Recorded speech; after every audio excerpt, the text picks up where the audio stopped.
Well, welcome everybody. Welcome back to Proficiency Bonus. My name is Michael, your most humble and merciful dungeon master for this wonderful Friday evening.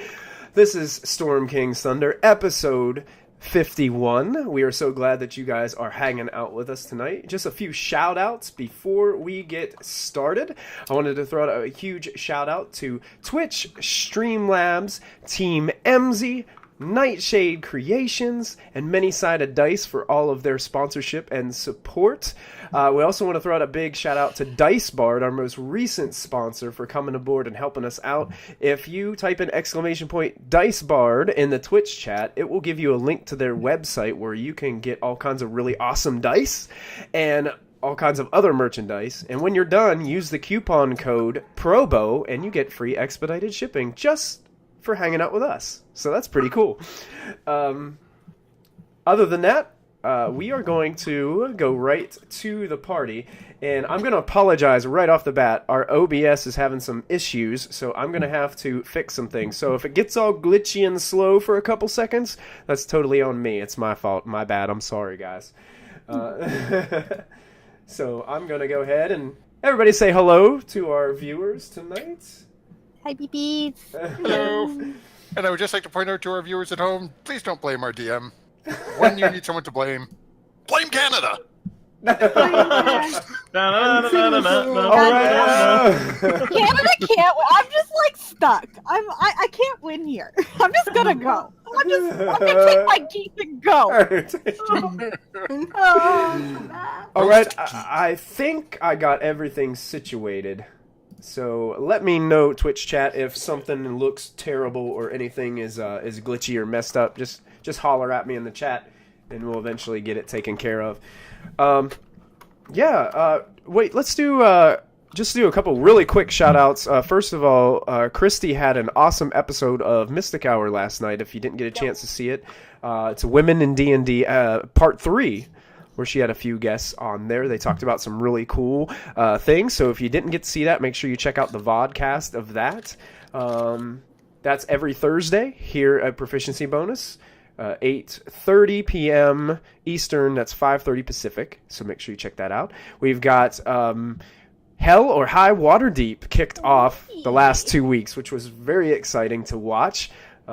So many good things with Dungeon Master JJ right there, and Christy also playing in that campaign with our new friends of our new streaming cast. So make sure you check that out on Wednesday evenings at 8 p.m. Eastern time. Also It's Monday. very good. It's very, very good. Very, very, very good. Yeah. Also, Matthew runs Tomb of Annihilation here on Monday nights at 8 p.m. Eastern with Sarah joining him in that campaign. So make sure you go and check them out.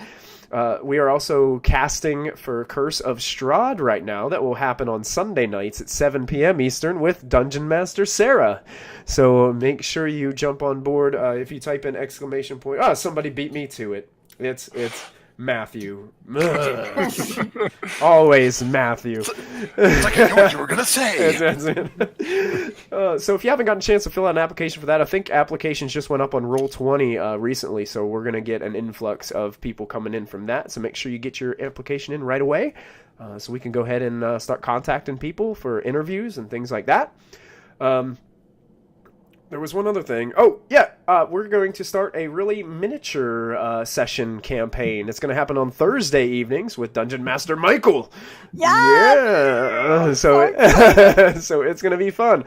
The concept is we're trying to think about viewership of the campaign, and sometimes 3 to 5 hour episodes are really hard for people to catch up on whenever they just don't have the time to commit to all that. So we're just going to do like 1 hour mini episodes on Thursdays before Mystic Hour with a new cast.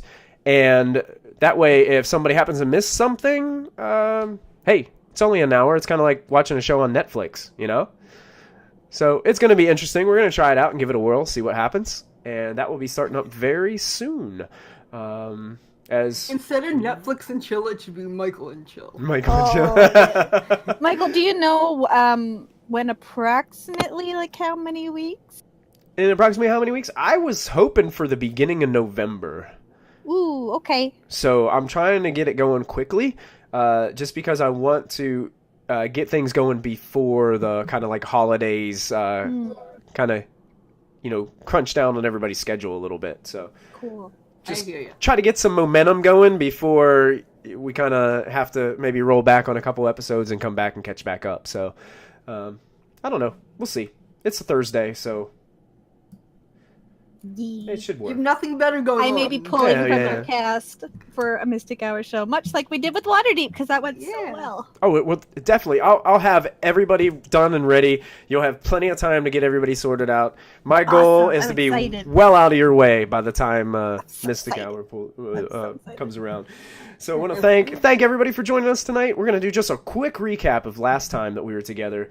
Our party was in Mirabar, which is a city well up north near the spine of the world where the mountains reach into the clouded sky. They made some headway on trying to figure out a little bit about this Weevil character they've been hearing about for quite some time.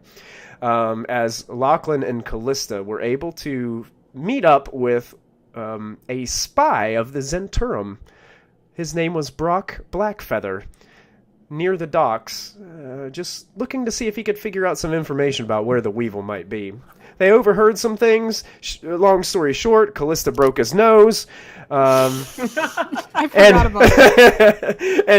and decided to heal it, and now we have a new member of the party as Brock Blackfeather has come along with the group. I think more so out of syndrome. I think more so out of fear of Callista breaking his nose again than anything else. Sorry, not sorry. So with our party spending some time in the marketplace, getting themselves well equipped for the cold weather of the north and diving into the mountainous regions, the party headed northward. They stumbled upon what looked to be the remnants of a battle scene where multiple frost giants lay dead in the snow, along with many tribal-looking individuals, male and female. And the most that people could deduce were that these tribal people didn't have any weapons, so they might have been some kind of shapeshifters of some sort that had clawed and chewed these frost giants, and the battle just ensued to the point where both groups were just decimated. Our party grabbed a few items from the giants' bags and kept on moving until they came to the mouth of the Eye of the Allfather. And last where we left off, last time, the party was entering this tunnel slowly, and Molfin had just used his drift globe to brighten up the space inside. Wait, so anatomically, it's the mouth of the eye? The mouth, yeah, it's kind of weird, isn't it? Okay. Sure, okay. So what you guys are looking at right now is you guys are looking at the scene where you guys approach the mouth of the eye, which is, strange. I can't really say that. Isn't like the pupil's a hole, right? Or something? Yeah. It's the pupil, the pupil of the eye. You've just entered it. That's right. Okay. And how far in front of the group was Molfin? I think everyone was like 30 feet behind. It's like 30 or 40. And you know what I'm going to do? I'm going to go ahead and take you guys over to a map. I also, if I remember correctly, I had passed without a trace up at this moment for the rest of us. Absolutely. So I'm going to move the bouncing player flag. It's Matthew calls it on the nights. As a great DM once said. That's a great DM once said. I'm going to move you guys over to Blackness. Determining the scale size. It's a huge map, folks. So I'm going to shift ping you to where you guys are and see if it works. Oh yeah. Okay, can you guys? Yeah. So Molfin, I put your drift globe in. Oh, okay. So can you guys see how the drift globe is lighting up the space? Are you guys able to see that on your screen? Maybe. And I also see like 4 or 5 people at like. Yeah, in the distance. You see people in the distance? Oh yeah, I do as well. Okay. Well. Yep. That's okay. So, Spoiler. technically, we don't see them yet. Spoiler alert! Spoiler alert! You know. That's weird. You shouldn't see that because based on when I click on your tokens and I hit my buttons, the light doesn't go quite that far. That's weird. Well, one of them, it looks like, has a light on them. One of them does. Yeah. Mm-hmm. And it maybe selected players can see light. Yeah, well, yeah. You should be. Well, I guess you would see it. So, okay. Molfen, and so the story is told. As you're walking carefully down this, what is a enormous tunnel, you can see to your left and right there are these ledges about 20 feet above. This tunnel slightly descends a bit. It's not perfectly flat. It's like you're walking almost downhill just the slightest bit as it angles down. And where we left off, you see the flicker of light in the distance.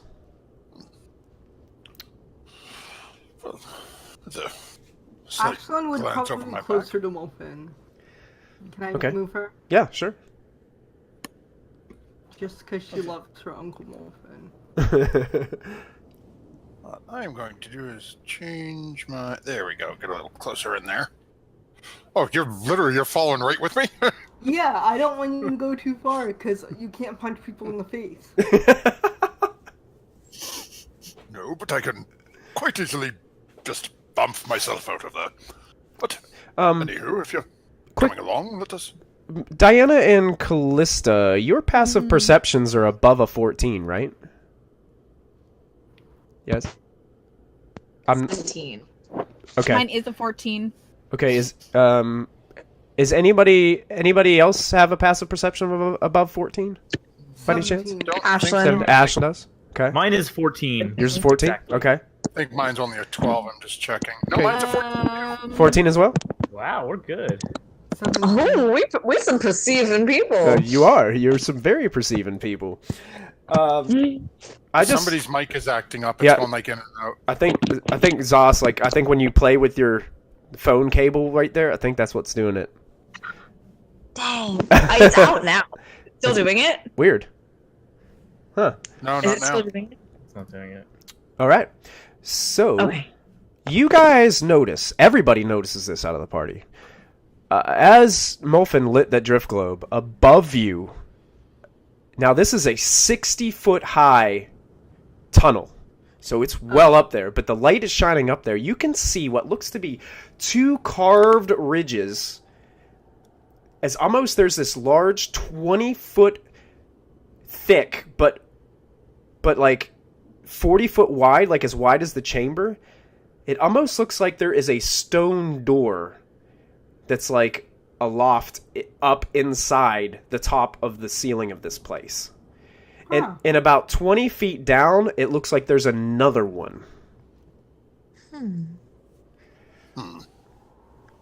Interesting.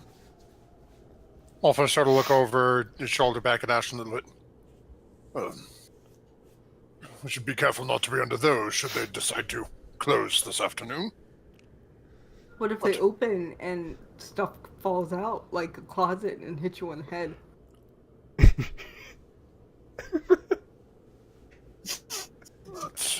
That could be bad too. Yes, you are quite right, my dear. Like a bowling ball. Those are the worst.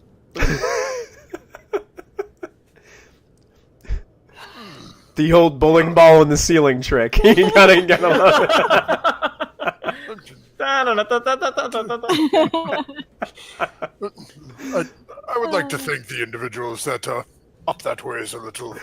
have not had quite enough time to set up those sort of things, but shall we continue and go introduce ourselves? Okay, you go first. I'm not good with people. Well, Molfen is just gonna... Oh, no, do not... I understand that. I keep it in the wrong key. Molfen is just gonna start slowly making his way up. Okay. Molfen, at about this time, Molfen, you start to hear the grunts of humans ahead of you.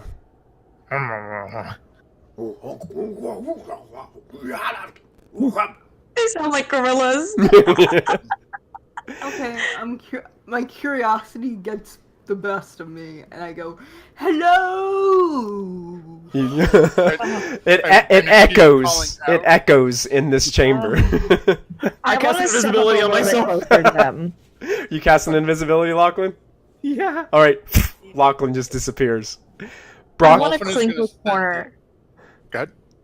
I'm sorry. I wanted to just cling to a corner and like stay close to them, closer.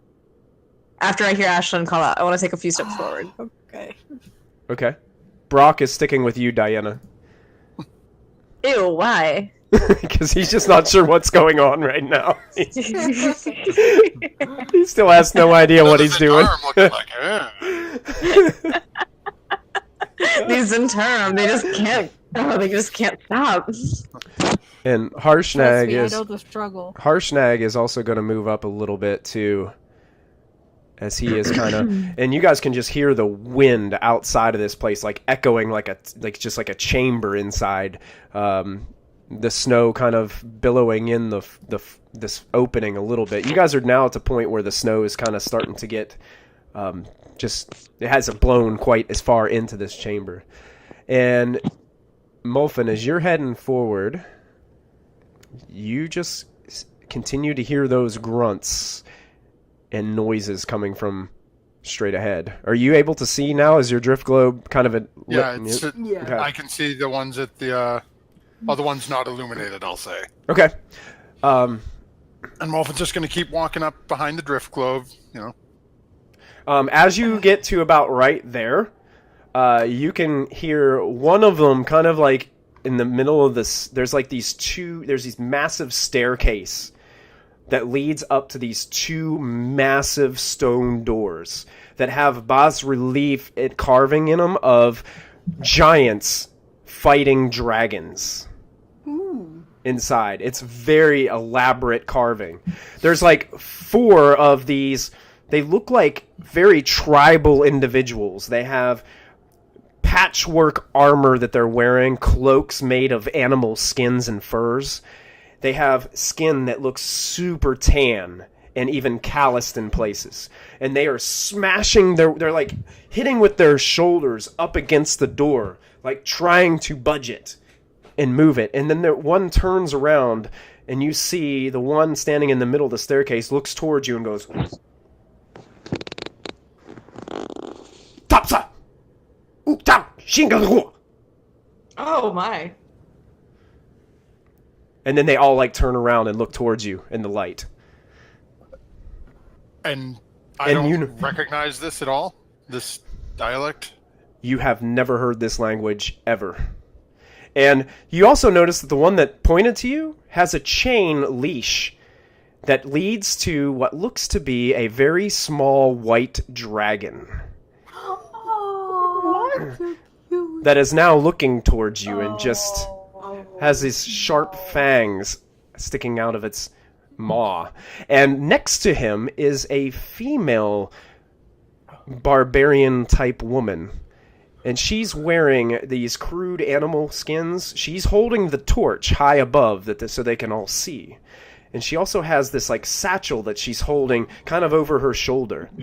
And you can see her kind of like looking over, and she's kind of whispering into this individual's ear as you're kind of coming forth. Are these the barbarians? Do you think that Harshnag was worried about before? Because remember.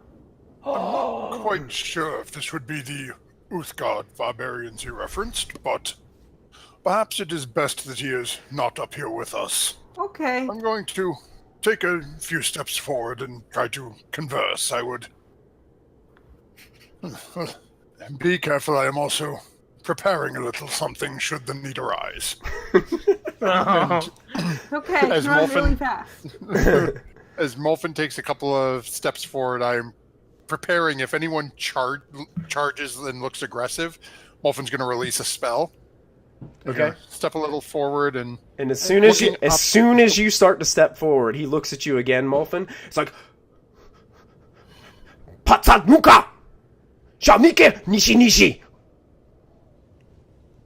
And then Nishi back to him. and he like looks, and the woman next to starts going,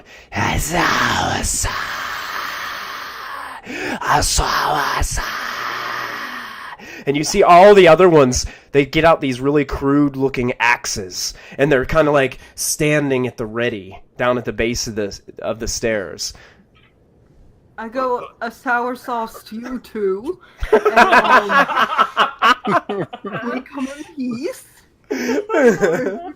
Oracle. Yes, as my nieces said, we are merely pilgrims to this location, it seems, such as yourself. Is a conversation possible between us? Do you have any inkling of what I'm speaking at the moment, as your dialect seems a little odd to me, not one I am familiar with?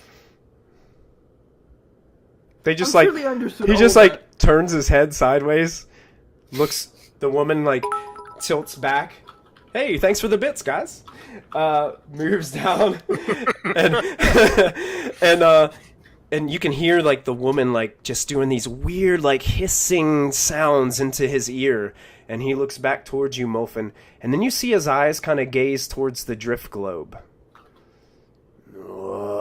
Karata umpa umpa kacha tariba.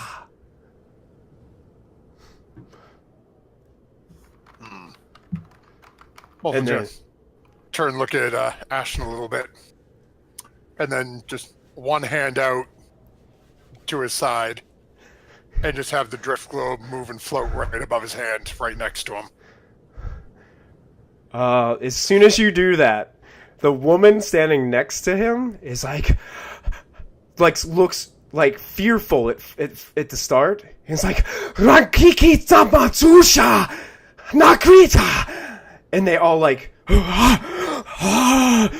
and they all start to charge you, Mulfin.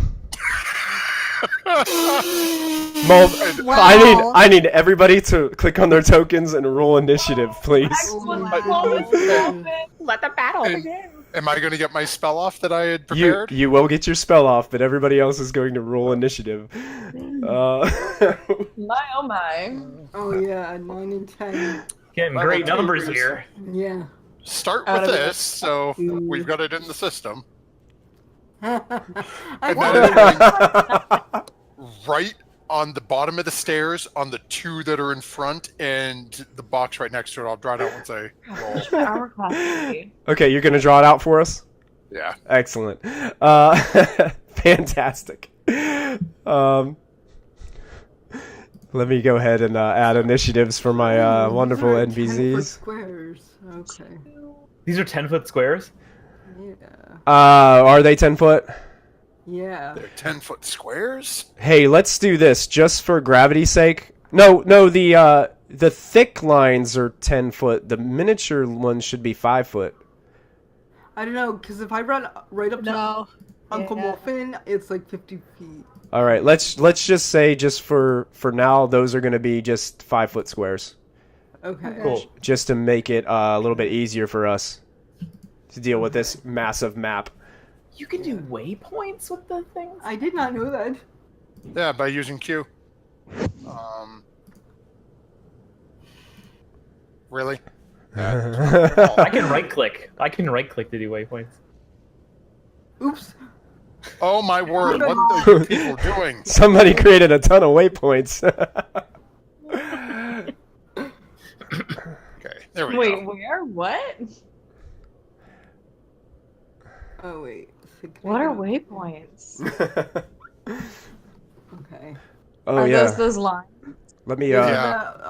Dots. We gotta roll I for would our just like to say, friend I Brock. can't see anybody. Okay, so We gotta I'm roll going- for Brock. We gotta roll for Harshnag. All right. Did everybody roll initiative? Yep. Yeah. Okay. I'm gonna go ahead and put our turns in order. Did that Oh, work? Of course.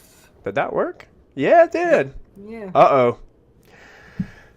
Well, before that happens, they have to make a dexterity saving throw. Is that correct?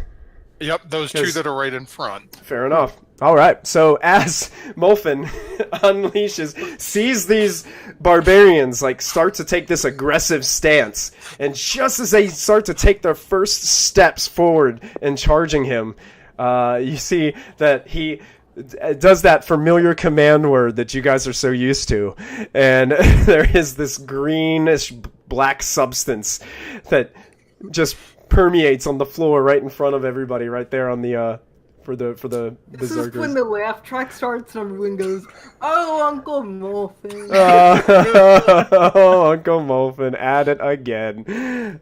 All right. So, dexterity saving throws are coming up as soon as my roll 20 allows me to do so.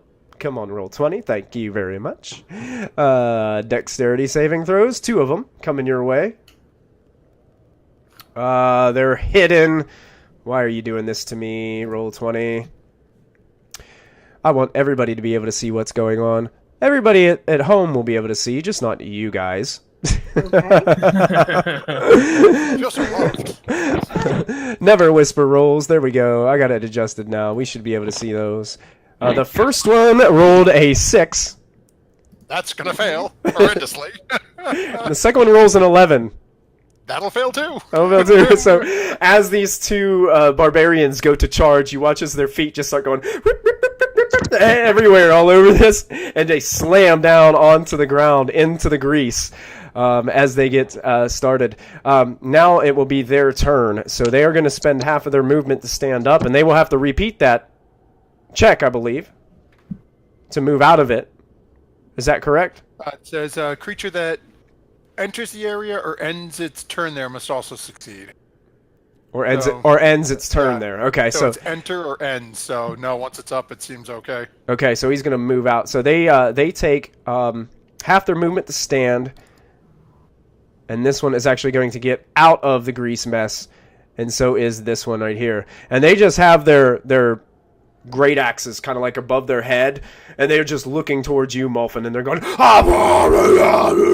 like that, and they're just like insanely just coming after you. The other 4 up on top of the steps, they're going to go ahead and they are going to they got 30 feet of movement. Actually, you know what? These 2 are going to dash to get closer to you because they got 30 more feet, and they're going to get right up in your grill, Molphin. They'll have to make a saving throw to run through the grease if they're coming No, down the bottom of the stairs. well, these 2 that were up front, they're using their dash action to run up. Okay. But Oh, these guys, they're going to run too, and they're not really looking for the thing at the bottom. They just thought they might have slipped on ice. So 10, 15, 20, 25. They're going to get to the. They're going theme song. on their first turn. They're 2 of them are definitely going to get to the grease. Actually, all of them will have to go through it. At some point. So I'm going to go ahead and roll 4 checks for these guys to see how they do as they're charging down these what are really large stairs and making dex saving throws. Here comes the first. 11. Fail. Save. 16 does? Okay. Yeah. So one of Easy. them slips, falls prone right down there at the bottom of the steps. The other one is able to move past and charge up forward. It actually gets right up in the drift globe's grill right here. And then the other 2 are coming down. They're going to do the same thing. They will both have to make saving throws as well. So I'm going to go ahead and... why did I close that? Okay, I'll use this one. Bad DM. What are you thinking? Keep your character sheets open.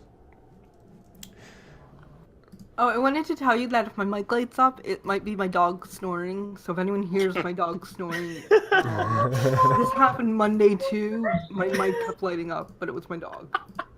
That's awesome. Wow. Here we go. I found the character sheet again. Okay, so 2 more dexterity saving throws coming your way, Mr. Molphin. Fail. Fail. Oh gosh.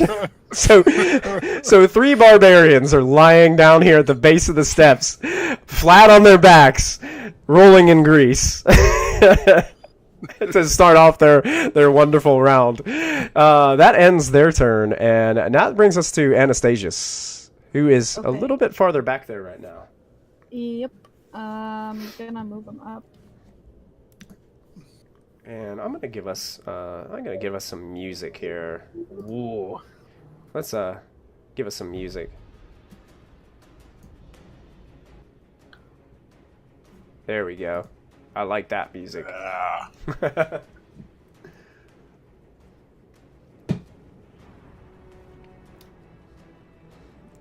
All right. Okay. These are so it should be doubled if it's the 5-foot squares. Yeah, we're making them 5-foot Okay. squares. Yeah. He is going to cast Hypnotic Pattern. Oh. Oh. I'm assuming it's a rainbow, like Aurora Borealis type. Yeah, nice. So want it's a 30-foot 30-foot square. Yeah, like a cube. So it should, So I'll in get a theory, 6 hit by all of 6. them. I think you should get all 6. Oh. Oh, wow. So I need to make 6. That's a wisdom save, I believe. That is correct. All right. And what is the DC for Anastasius? Let me check. 16. 16? Mm-hmm. Ooh, buddy. Nice. Here we go. Here comes all our wisdom saves, everybody. I've got to make 6 of them. So, as the Aurora Borealis of Nope. different colors, appears around these Yes. 1 saves. Nope. Fails. Oh, fails. No. Fails. You guys are having a rough go. And fails. Oh no. So only one of them. We'll say the one standing directly across from Molfin. I'm sorry, Mom, but I Because tried. because I'm kind of doing an order like 1, 2, 3, 4, 5, 6. So the second one is the only one who's not affected. So I'm just gonna put a little bubble next to him so I know that he's not affected. And Anastasia is going to tell everyone to not touch the charmed ones because they'll snap out of it. Wow. So all of a sudden you see the 3 laying down there at the bottom of the steps are just like they stopped screaming and they're just looking up into the air and they're just going, oh. Ah. The one in front of the Driftlobe Molfin and the one on your side of you are both doing the same thing. They're just like, ooh, Takanisha. And they're just kind of like pointing into the sky. You saw these like glows and stuff, but now they just kind of almost dissipated. But they're just still looking and just admiring them. They also can't take reactions because they're incapacitated. Yeah, they're basically just doing nothing but sitting there. Saved Molten's life. Nice. Did Anastasius already move? He's gonna move back towards me. Excellent. Because he can move back another 10 feet, I think. Brock is going to start going, Lachlan, where'd you go? From the air. Oh, what's going on? There sounds like someone's screaming down there. Should I go help? Your call, buddy. Just don't touch the charm ones. Callista, are you going up there too? He smiles. We have to save Melvin, so yes. Oh, all right. And he starts running.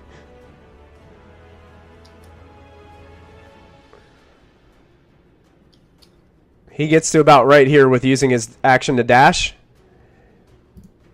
Oh, wow. And he can actually use a bonus action, I believe, to dash up even farther. Bonus action to take the dash action, yes. So he's going to move again. Mm-hmm. And he gets right up next to the Drift Globe. And that'll end his turn. That brings us up to Harshnag. Harshnag starts running. Past Diana. Quickly! Go up against the wall flat as he runs by. Quickly, Diana! No time to waste!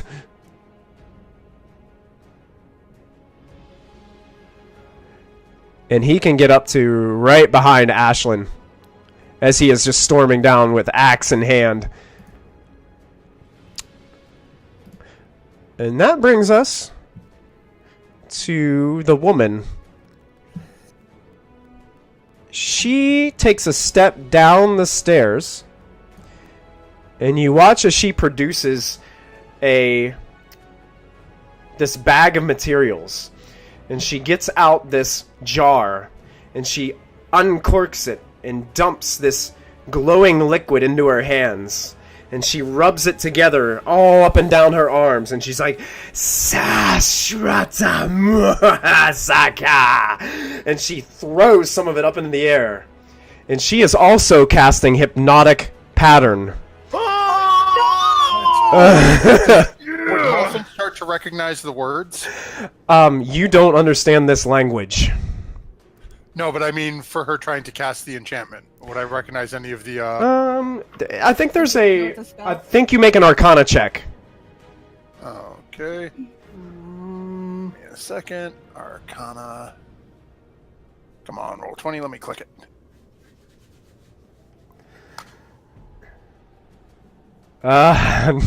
You know it's a spell, you're just not sure what. It's As, just as I hear her start... Counterspell. At level 3. Yep. And as that, you almost start to see this aurora appear above your head, Mulfin. Ashlyn, you can start to see it too. Even Harshnag and Brock both start to see it. And then as quickly as it starts, it just vanishes out from the air. And then you hear...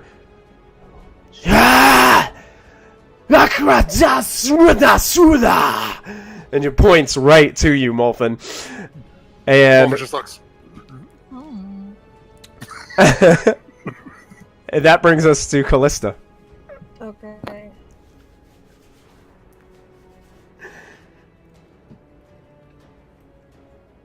gonna get right up beside Harshnag. Mulfin coming in with the counter spell. Woo! Thank you, Crowan.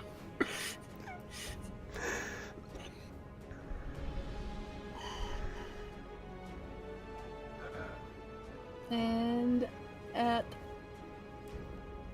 doing this at 3rd level.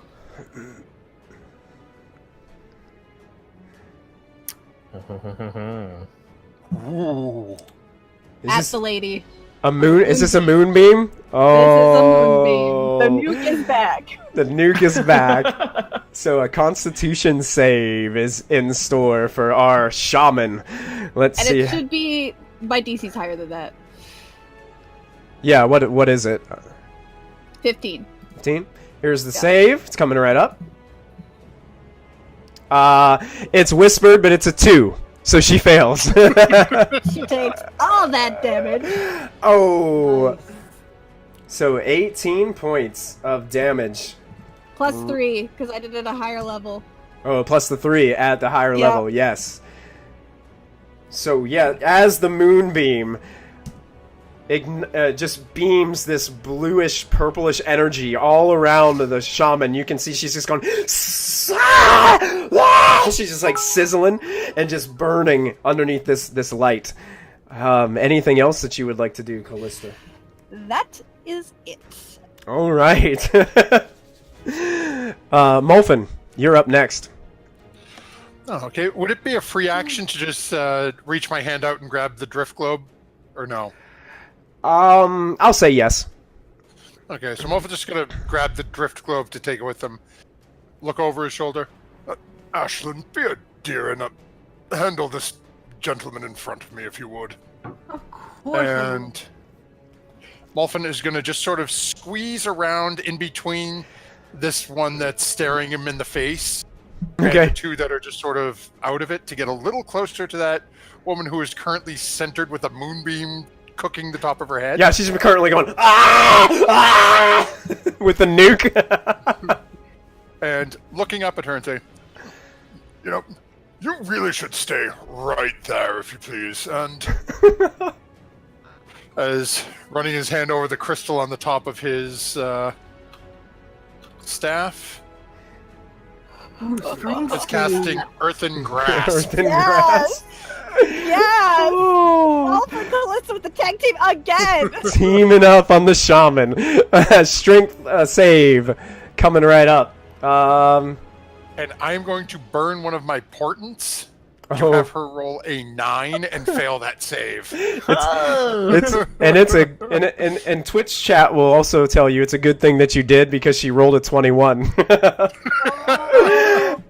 So yeah, all of a sudden this stony hand just bursts out magically out of the floor next to her as she's sizzling in this purple light, and this hand of stone just grasps her in the palm of its hand, and then she takes damage, right? Is that Yep, it's only 3 bludgeoning 3. damage. just 3?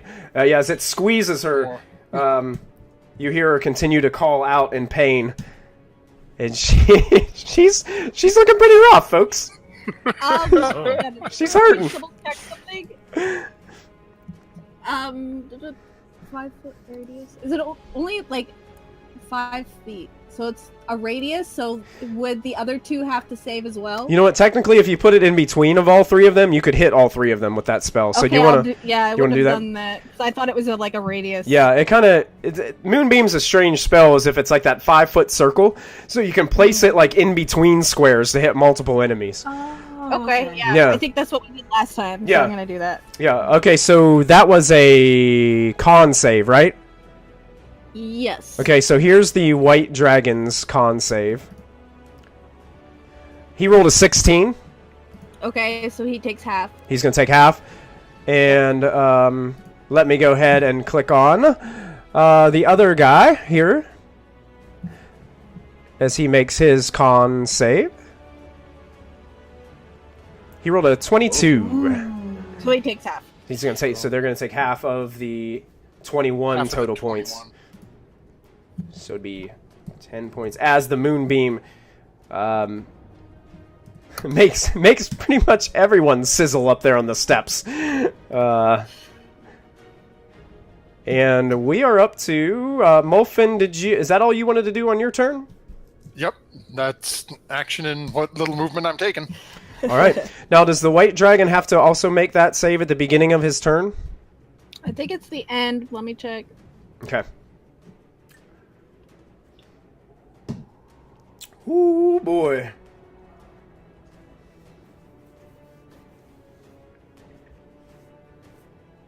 Oh, no, it says if it starts its turn there. Oh yeah, it is if it starts its turn. Oh my goodness. Poor little baby White Dragon.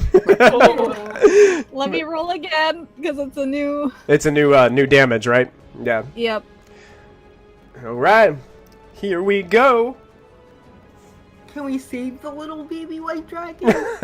We can try. 15 total. Let's see, Okay, not bad. con save coming right up. 14. It takes full. Takes full damage. Oh my goodness. You just hear nothing but the White Dragon scream out in pain as the Moonbeam continues to punish. It's a white dragon, guys. I don't know what that means. That's racist. Cryobane? What is cryobane? Yeah, you guys heard some stories about white dragons. Oh yeah. So you guys, Wonder if You it's got- related to that other. you guys know that they're. That's what You guys did know that. I think Clarion told you that they're pretty much. Clarion, yeah. They're not. They're the. As far as the smarts go, they're kind of like on the bottom of the chain of dragons, and they're just kind of almost like beast-like in nature. Oh. So it's the dragon's turn. So he is actually going to fly straight off of these stairs. So he's going to be about 10 to 15 foot in the air. And he flies over top of the barbarians lying in the grease. And looks down towards Molfin. And you watch Oh. as it reels its neck back and goes. And you can see its neck start to turn icy blue Oh no. as it looks down, opens its maw, and sprays this blue cold cone down towards you, Molfin. I need you to make a. Let me double check. I think it might be Constitution. Constitution saving throw for me, Molfin. I don't have any reactions to help. And unfortunately, he's going to hit 2 of the other barbarians, too. Yeah, wake up real quick. Oh. It's a 14. That's not great. It's a 14. That will succeed. As you're able to withstand this massive cone of just this cold mist just totally consume you. The one next to him is next to you is automatically going to fail. Actually, they're both going to automatically fail because they are basically just sitting there going, oh, so they're just going to take it all. Brock is actually going to have to make a save on this too because he's right on the edge of this. So he makes his Constitution save. And he just succeeds as well. So I'm going to go ahead and roll the damage for our cold. It's 5d8. Oh. Oh. Nasty little bugger. So I'm going to go ahead and roll this and you wanted damage out. to save the dragon. You look kind of cute and... Yeah, this is cute. So cute. So everyone who fails takes 26. Everyone who succeeded takes half of the cold damage. Oh. That was certainly pleasant. And you can see that the 2 barbarians on either side of you are screaming out now. Oh, they're awake. And seem to be snapped out of their little trance that they were in. Oh, I forgot. I got to make one for that guy right behind you, too. Man, I wish my Roll20 wasn't being so slow tonight. I apologize to all of our Twitch friends. Mine is too. Yeah, I think it's hitting everyone tonight. I think it doesn't help that this map is so big. And you guys notice Brock actually just from being able to withstand that cold, he's got frost all over his face, and he's sitting there shivering as he's trying to pull out his short sword. He's actually not looking so good. Roll20, stop doing that to me. Uh-oh. There we go. Just moving all around, going berserk. All right, Really. let's see if this other fellow passed or see if he makes his Constitution save. He does. So the one in the middle actually is only going to take 13 points of cold damage, as they are all in that cold flame. And that ends the dragon's turn. Ashlyn. And it also ends the stone grasp on that woman. Oh, you failed your Constitution save. The follow-up for the damage, yeah. So the stone, the magical stones crumble away. It's Is either it half damage or is it a minimum? I can't remember. it's a minimum of 10, I believe. Yeah. Okay, if it's a minimum 10, then Yeah. I fail. Okay. If it was half damage, I wouldn't. So it's still consumed by the moonbeam, but the magical hand crumbles away, and the stones just disappear as she's now released from the earthen hand's grasp. Ashlyn. Alright, I'm gonna do what my Uncle Muffin told me to and move up and kick this guy if I can. Uh-oh. Why isn't Roll20? Not responding. No. It is not. It has a little gripper. See, but it's not gripping anything. Yeah, it's Sure. not letting me open. You want me to... Might want just me to- need to refresh it. Yeah, I'm gonna refresh it. Can you skip over me for a second? Yeah, we can come back. Diana, you're up. Ooh, let's get this party started. I will rush forward.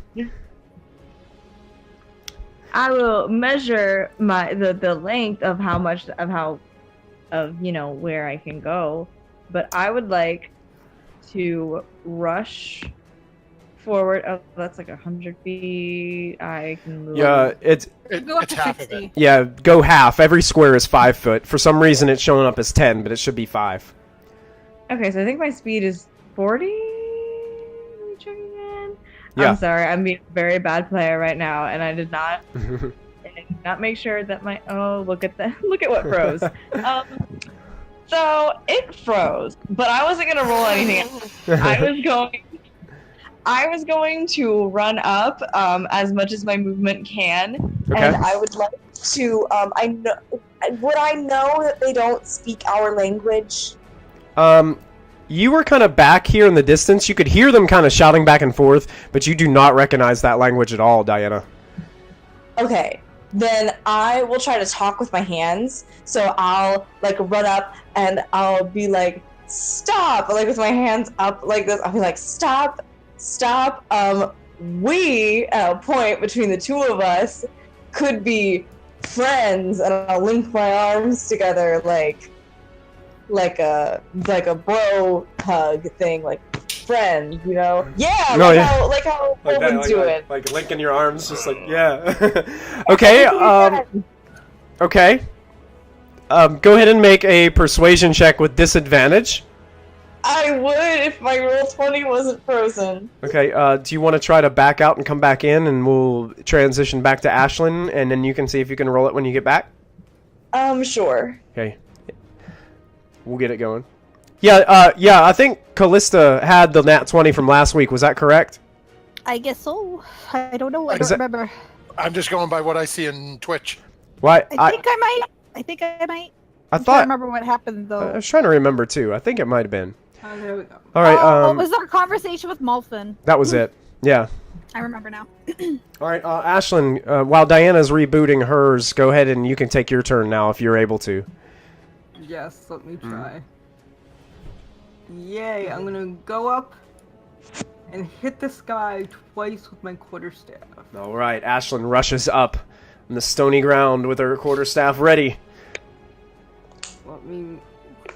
It's still a Hooray little for flanking. slow, sorry. Oh yeah, you got advantage. You're flanking. Oh yeah, okay. So, not longbow, quarterstaff. Oh yes, that will strike him right in the back. Okay, so that will be 7. Ooh, yeah. Quarterstaff, 20. That will also hit. Yes. Okay. And then I get my I think I'm gonna do flurry of blows. Oh, flurry of blows. So another 11 from the second quarterstaff strike as you come across and you hit him in the gut the first time, then swing it around and smack him right across the face with your quarterstaff. Now I'm Now. gonna do my martial arts twice. So that is a crit. Oh! Oh, yes! Whoa! Break his nose! So that's my first martial arts on him. 14 points of damage. Oh, as you come across with like a roundhouse kick to the face. All right, next one for your second flurry. Gonna hit. Oh, yeah, that will hit. Ashlyn is just beating this guy.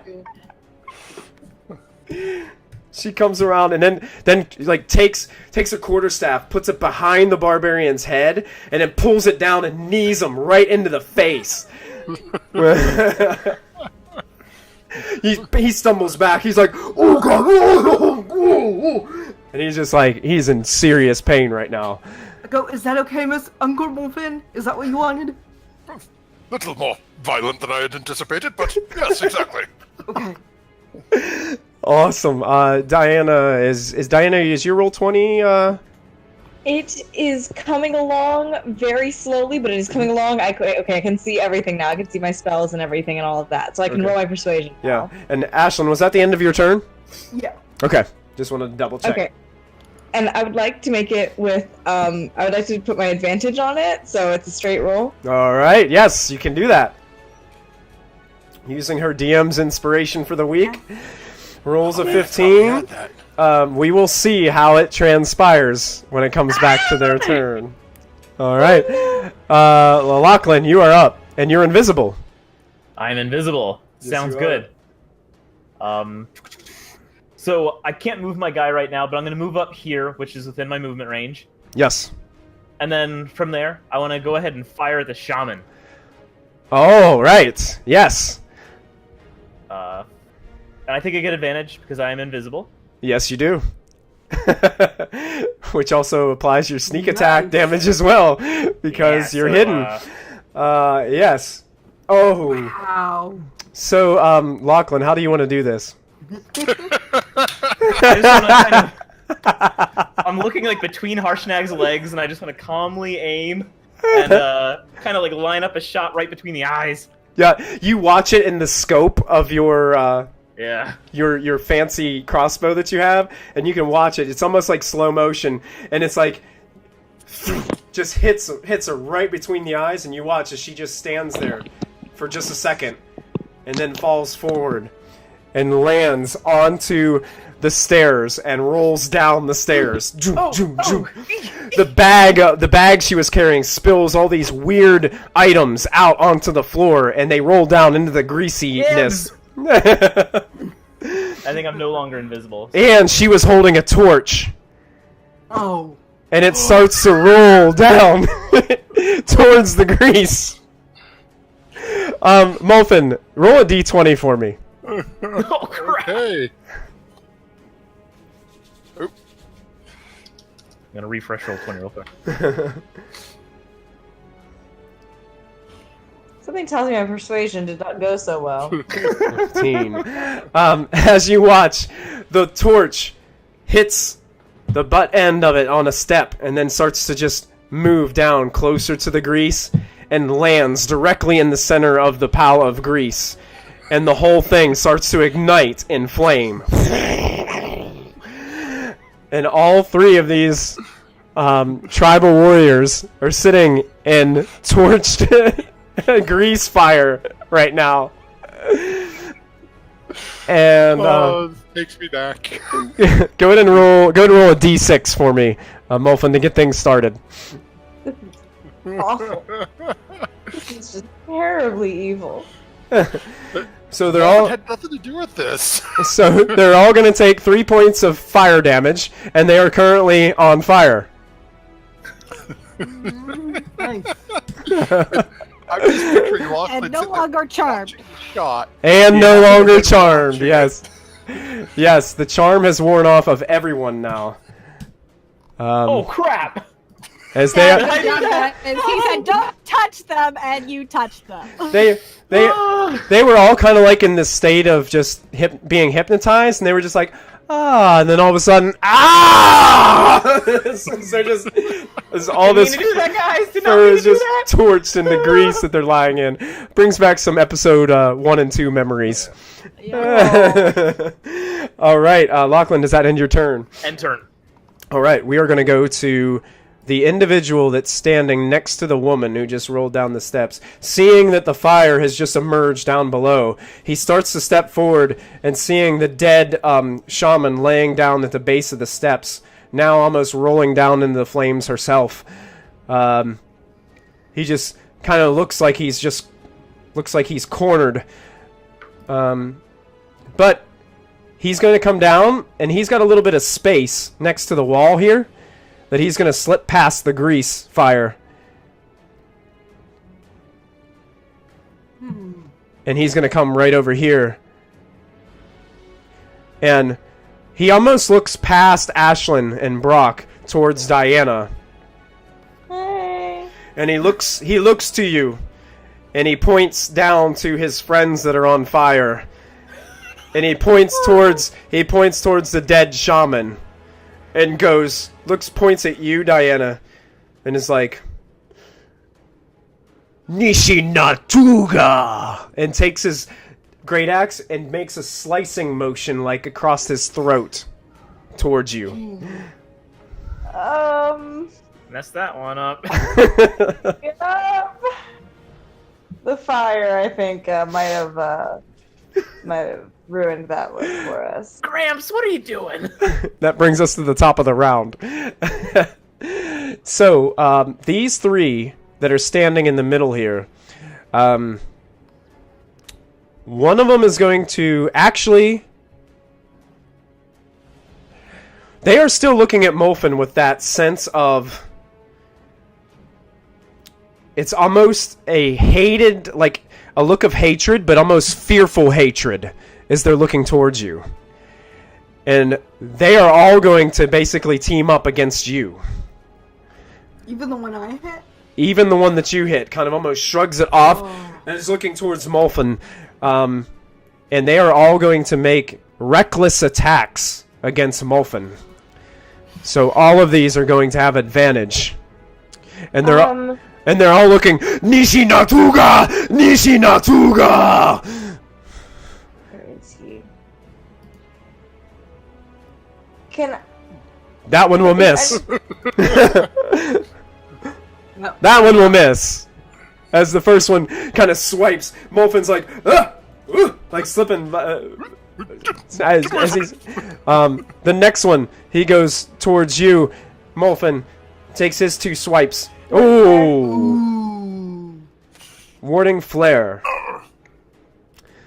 Are you standing close enough for the warding flare to Molfin that it would have an effect? within 30 feet, I believe, and he's within 25. All right, so that makes it have what, like disadvantage?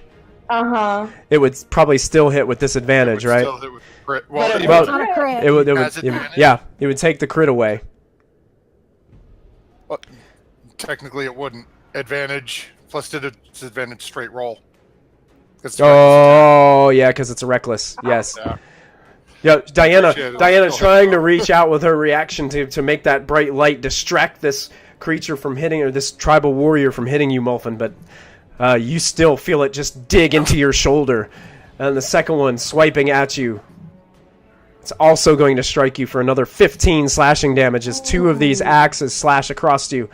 The last one making his attacks against you. 13, I don't think it's going to do it. As that goes off, Molfin flails back with his one hand and casting shield on myself. And the second one coming down for a strike, your energy, this golden energy shield that kind of just emerges around you, deflects the axe back as he goes to impact. It shines a bright light as it doesn't pierce the shield.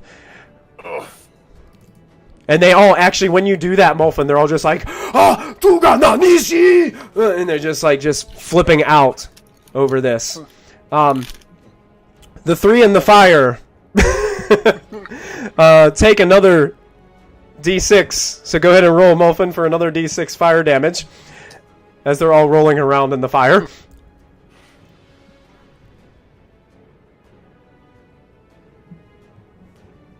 They take another 5 points. And one gets himself out of the fire, spending half his movement to get out there, and he starts rolling onto the ground and uses his action to put out the fire. As the barbarian takes another 5 points of fire damage. And that will end his turn. One of these is a female warrior, does the same thing. They're all just like panicking, rolling out of the grease, just doing it whatever they can to put it out. And they will all be out of the grease. And for now, yes, and no longer on fire as they all use their action to put it out. That brings us to Anastasius. He's going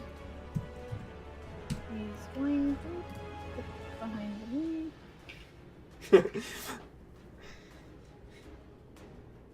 Oh, V Brown, thank you for the comment. I don't know if my soothing voice can soothe out the Roll20 issues tonight. I'm not sure my barbarian language is very soothing to anyone tonight. No, but it is mighty entertaining. Yeah, it's be Diana. So he's going to give inspiration to Diana, first of all, for his bonus action. All right. And as an action, at, I guess this one right here. Yes. He is going to, at second level. Ooh, dissonant whispers. Wisdom saving throw. Mm-hmm. All right. Let's do this. A wisdom save coming right up. I think that will fail. Nope. So that's actually 46 because I did it at a higher level. Oh, 46. Oh my gosh. That is intense.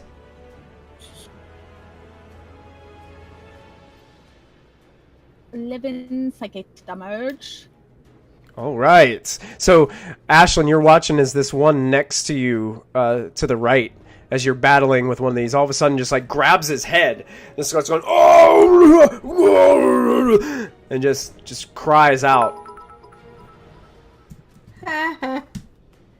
And then he probably just stays behind me. He's Hey. like, nope. Thanks for the bits, DOS player. Appreciate it. You also notice that after that happens, he immediately looks back towards Anastasius and Callista, and is like, Natuga Nishi! And looks to the others, Natuga Nishi! And points back towards you guys. Anastasius is gonna step a little bit back. Just open behind a harsh snake. Brock, shivering from all the icy breath that just got doused upon him, takes his short sword and pulls it out of the sheath. And he is going to attack this one next to him twice with his short sword. Does he get advantage? He does, with advantage. And a 17 will hit. And a 13 will hit. And he actually has sneak attack. Ayo! So he's going to do an additional 2d6. As he's slashing through, you can see the pain of this tribal warrior. You can see it just written all over his face as he's slashing through. That's 9 points of initial damage. And we're going to do the 2d6 damage for his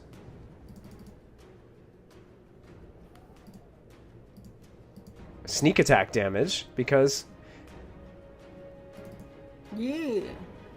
he's like Lachlan. And does an additional Shifty 9 AF. points as he's able to kind of he's able to pinpoint spaces in the this patchwork armor that would just make the biggest impact slashing through with the short sword. That brings us to Harshnag. Harshnag is going to charge forward, and he's going to use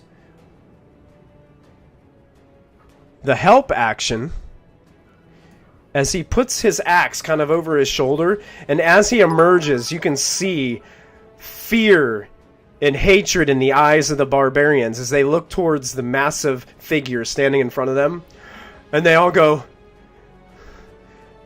Tiganawa! Tiganawa! And Harshnag just distracts them all, and he looks towards you, Ashlyn, and he's like, now's the time to stop them! All right. The shaman is dead. My poor shaman. Shaman. I'll take her off the initiative order, and that brings us to Callista. Okay. Thanks for the bits, random hero. Appreciate it, man. Technical question. If I were to do a healing word, because it's a bonus action at a higher level, can I still do wild shape as like my action and that's it? I don't think you can, because I don't think a bonus action can become an action. I think that's Okay. I think that's the way that ruling would go, right? Matthew, is that true? Well, are you circle of moon or land? Moon. Because my B shape is normally a bonus action. Yeah. So I'm wondering if I can heal him then turn, but if not. I don't know. I would go with Michael on that one, I remember. think. Yeah, Okay. I think if you have, you can only have like one bonus action, no matter what it is. I think so. Okay. That's fine. Do what you need to. I'm still breathing. For now. For now. Yeah, I'm gonna get up beside her snake. And I will bonus action heal Malton All right. at 3rd level? Ooh.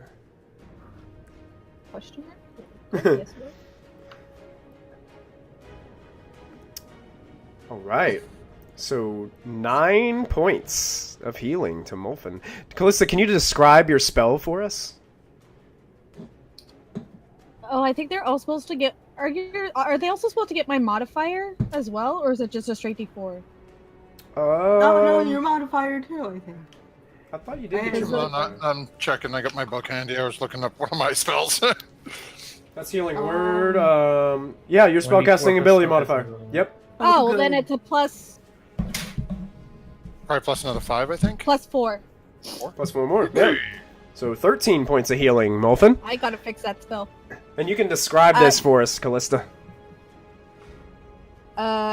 She kind of just like holds on to her totem focus and like reaches towards Molfen and tells him to stay alive.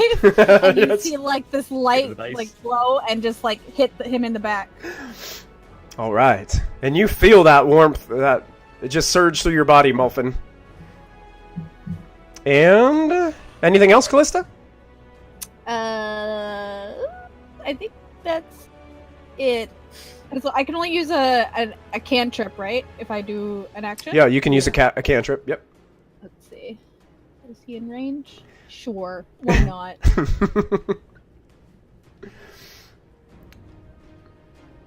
What's Callista cooking up now? I mean, just the usual. I don't think there is a usual. I'm always Fair. surprised. No one can tell me and Christy apart. Look, I got put on. I know. I love it. I produce flame.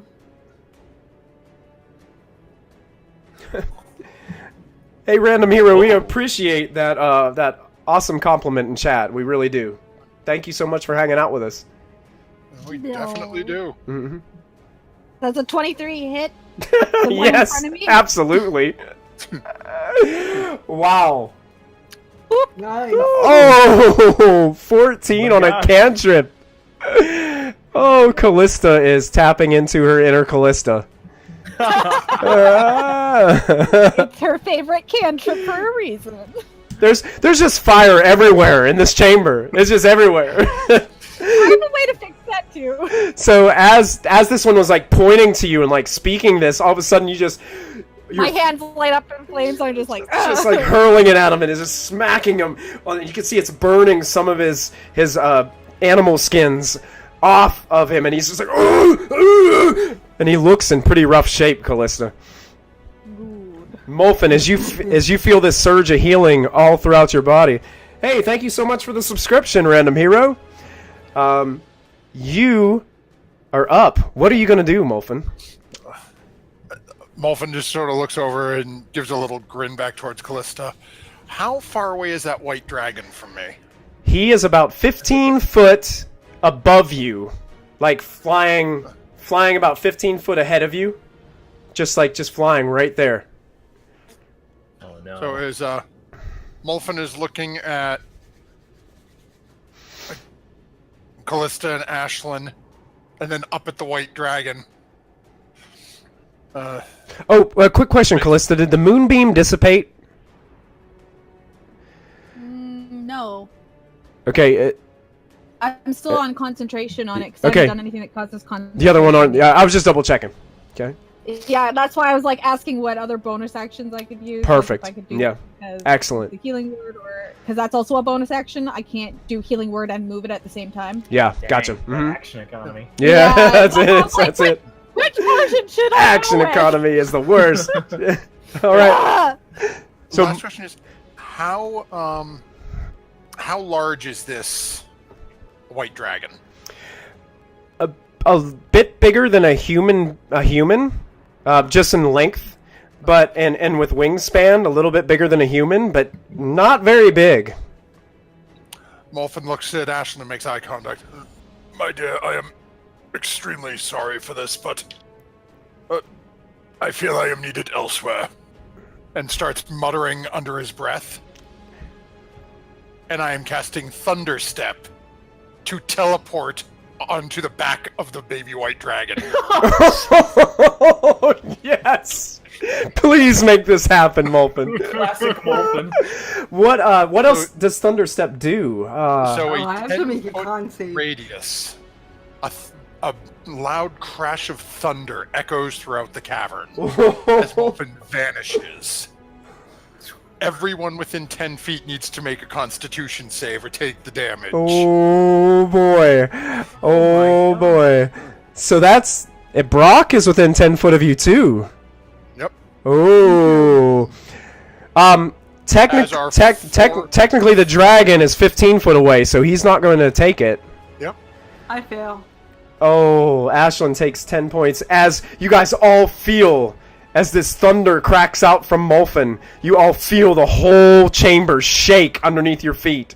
As it's like echoing throughout the chamber. Oh my goodness.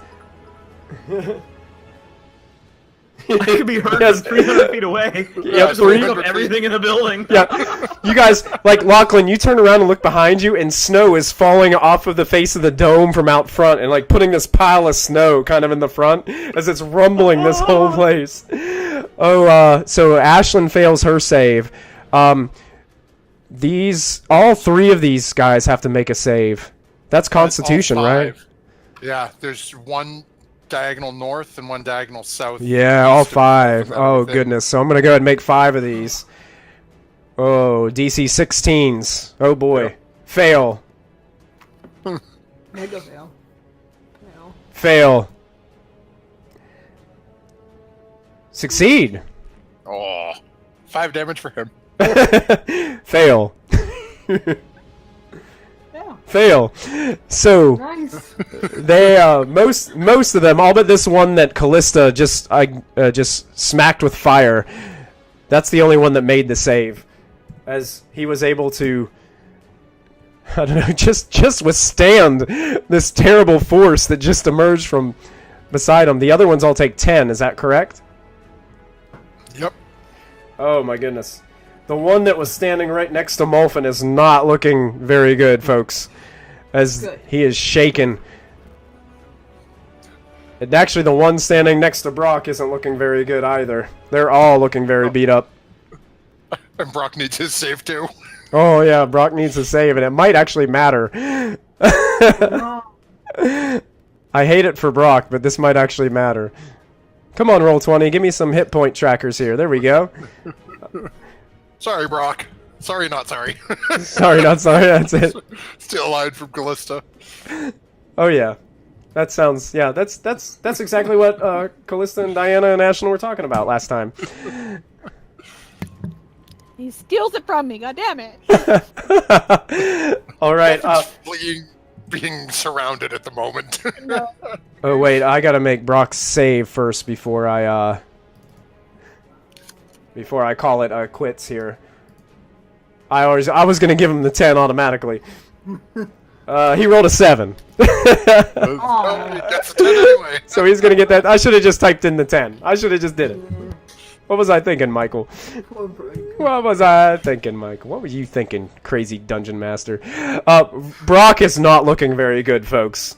As the whole thing rumbles, he kind of stumbles to his side, and he's like, "Oh, what was that? Oh!" And he puts his hands over his ears. Lachlan is. Callista might get her wish. Magic. Callista might get her wish right off the bat, too. Hey, it wasn't a wish. It was a premonition. I knew this was going to happen. I knew he's not going to survive battle. I just called it. So, Molphin, where did you teleport to? Oh yeah, the back of the white on dragon. top of the dragon. Make a strength check for me. Okay. In honor of one of our viewers, I am going to burn my last portent. So I roll a 19. Yes. Because this needs to happen. Molphin, you have now mounted on the back of a white dragon wormling, about 15 foot in the air in this chamber. And it's like, as you appear, it's like flapping its wings, and it's like going, like looking back behind its head, seeing you on top of its back. Oh, and yeah, that brings us to the white dragon's turn. The dragon is going to use its action to fly up higher and can get 30 more feet higher.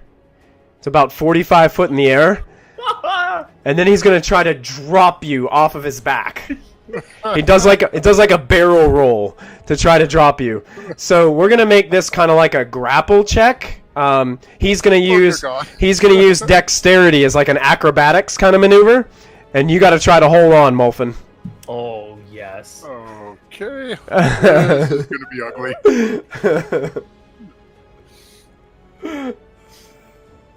I am going to burn my DM's inspiration on this. Oh boy. Oh, yeah, smart choice.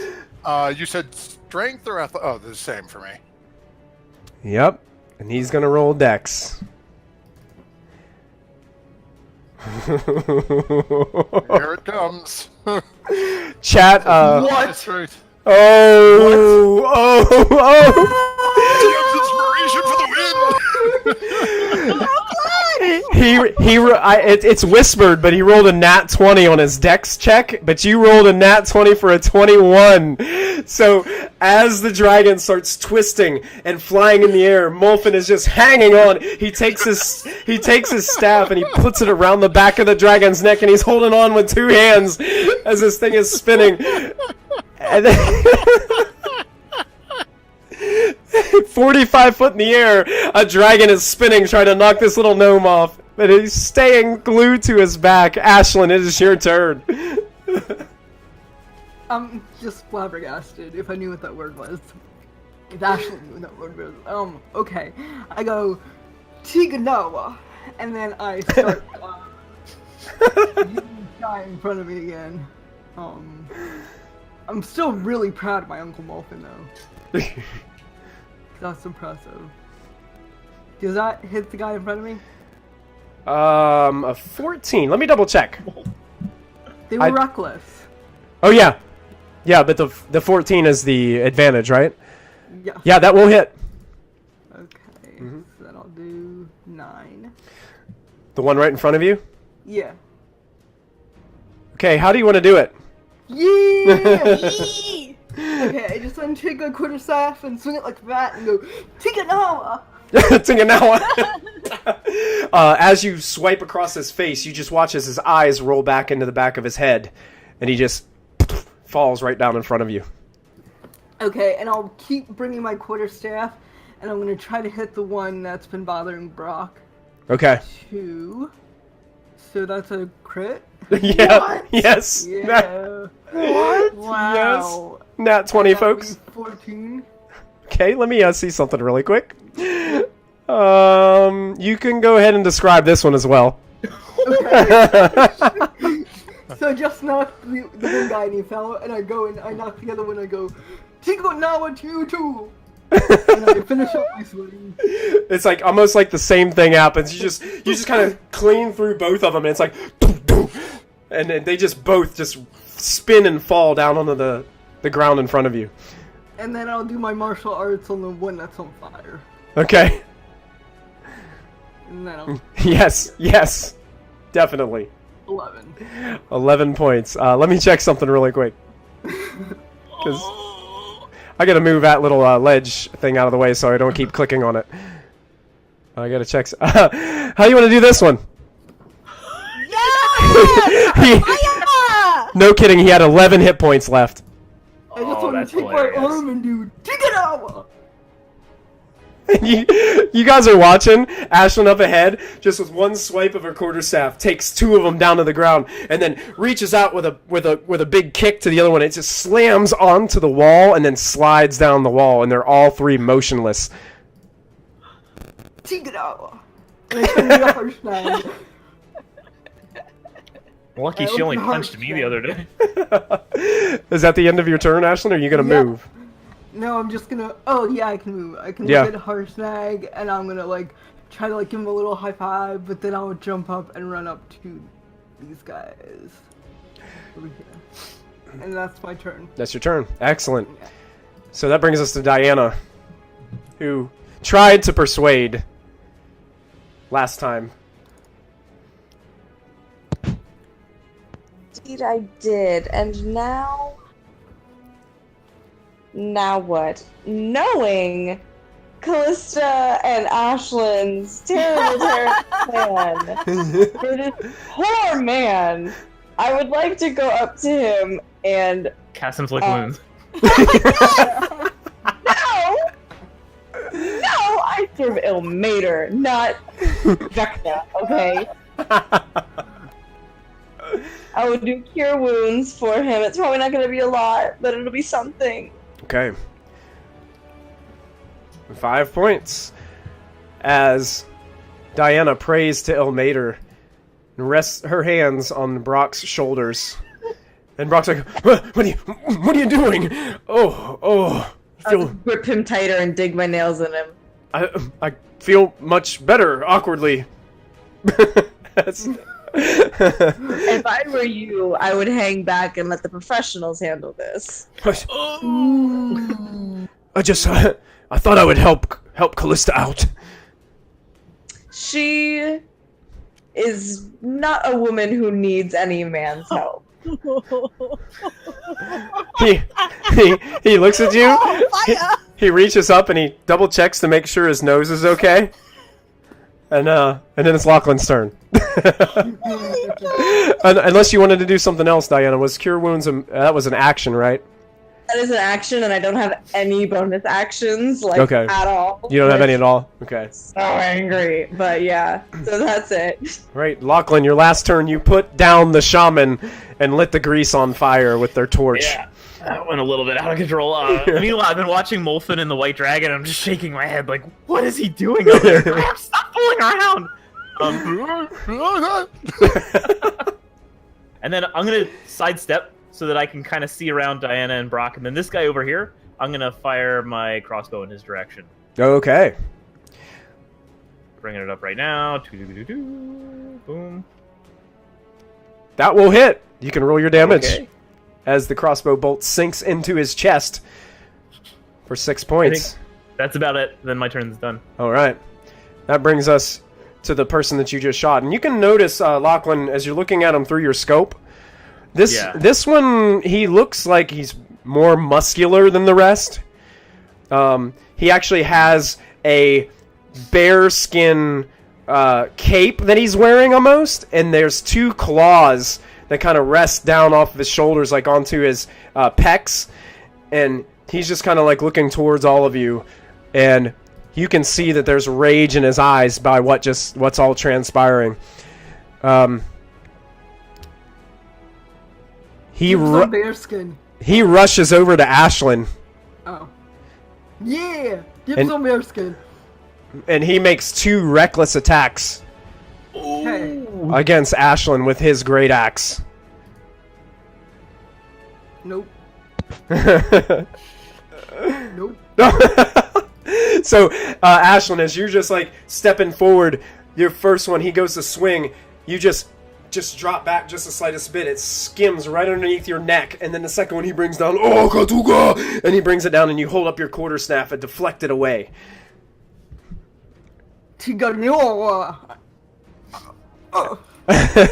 And that brings us to the top of the round with the others. 3 of them, which are dead. The other 3 stand up, brushing themselves off, seeing that they're still kind of smoking from all the greasy fire that they were just in. One of them quickly... one of them is actually trapped back here. Well, actually, he could move through their space, because he's technically an ally to them. So he's going to get on the other side of Ashlyn here. And I'm just going to put it on the other side of the White Dragon, but technically it's standing underneath the White Dragon, Sarah. So just so you know. So basically 2 of them are right beside you, Sarah, and one of them rushes up towards Brock. And they're all going to make reckless attacks. I have no reaction, so... So here's 2 against Ashlyn. A 19. Nope. And a 22. 22 hits. Alright, so you're struck for 8 points of slashing damage as you're reaching up again and blocking another one with your quarterstaff, but in the meantime, it quickly, almost... you're surprised at how quick this attack was. He moves his axe down below and strikes across this, your midsection. And another one is going to attack you as well. Nope. Nope. Nope. Ooh, wait. 21, Yeah, 21 no. does. So the first one, you dodge out of the way and it hits the back of the wall, and then he brings the axe back down and it slashes right across your thigh for another 9 points of slashing damage. Now the one that attacks Brock with advantage recklessly, ooh, a 22 is going to hit. Aw. And also an 18 will also, oh! It's not. And that one is going to be the one. Oh. So, Diana, Oh! as you're having this conversation with Brock, you see this barbarian just run up and just go, "Hua, hua!" And Brock just falls into your arms, just this bloody mess in front of you. Completely unconscious and bleeding out. And the barbarian just looks towards you and is like, "Uga nakakshaba!" Oh my god. Anastasius is up. Okay.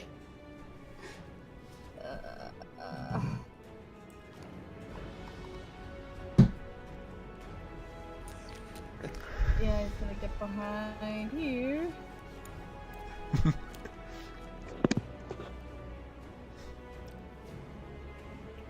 I'm gonna do another. Come on, level 20. Second level. On the one that's coming for Diana. All right. So that is wisdom save. Got it. Mm-hmm. All right, here it comes. Wisdom save. Oh, I rolled 2. I'll take the first. It's a 7. Nope. So he takes 8 damage. 8 damage. 8 psychic. And Diana, as this barbarian is talking to you, all of a sudden he reaches up to his head and is like, "Oh, ooh, ooga," and just like cries out in pain. He's gonna step behind Harshnag again. That sounds like what Anastasius would do. Yep. Brock is currently unconscious. Aw. Harshnag is standing there. Actually, you would have had advantage anyway on your attacks, Ashlyn, because remember, he gave you the help action too. We got to remember that.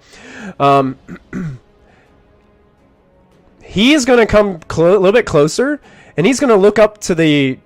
Well, yeah, the white dragon is a little bit above him, so he's going to look up, and he's going to start taunting the white dragon,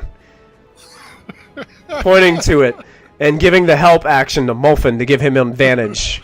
Oh. Nice. And that brings us to Callista. I can move through Harshnag, right? Oh yeah, can go- yeah, yeah. You can crawl. You can like run right by the bottom of his legs. Okay. What I'm gonna do is I'm gonna run through and get to this guy behind him, and as I'm running under, as I get out of Harshnag's body, I'm going to reshape into a giant elk. Excellent. So you guys watch as Callista runs in between Harshnag's legs and then just transforms. These antlers slowly start to emerge from the top of her head. Fur just starts popping out from all sides of her body as her cloak just emerges into this huge elk form. And since I'm running, I can ram this thing.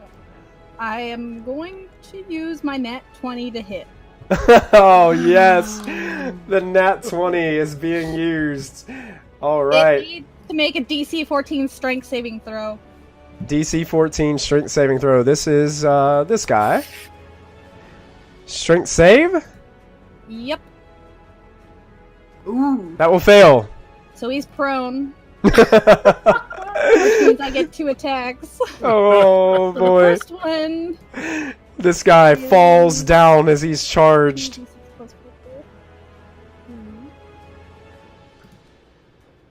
Put that little symbol on him for prone. Can you put a symbol on the leader? I'm not sure which one's the leader. First one is 11. Yeah, I'll put a little gold circle on him. Okay. You see it?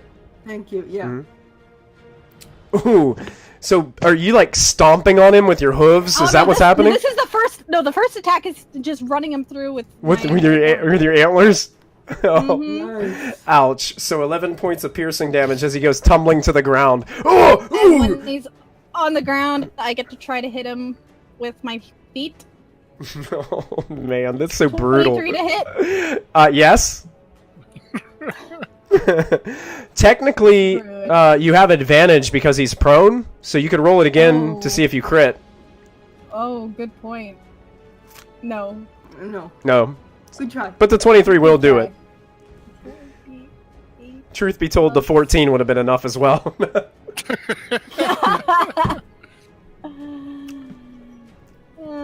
So this is the hoof damage. Oh!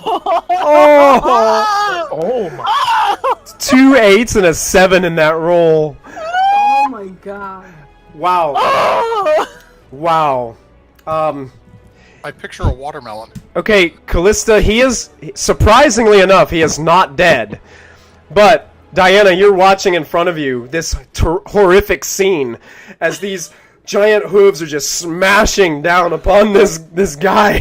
And there's just blood kind of oozing out from him all onto the stony ground beneath you. And he's just like, looks like he's like dazed and confused underneath this just volley of hooves. Wow. Does that end your turn, Callista? I think it does. Okay. Very good round. Molfin, you were on the back of a white dragon about 45 feet in the air. I know you said it flew up. How high, like how close to the wall or the ceiling? Are we within like 5 feet of a wall or ceiling? You're within about 15 feet of the ceiling. It's about 60 feet high. And we're not near a wall like the pillars or anything where it flew up? Not really. You're kind of like right in the middle of this big gaping hallway.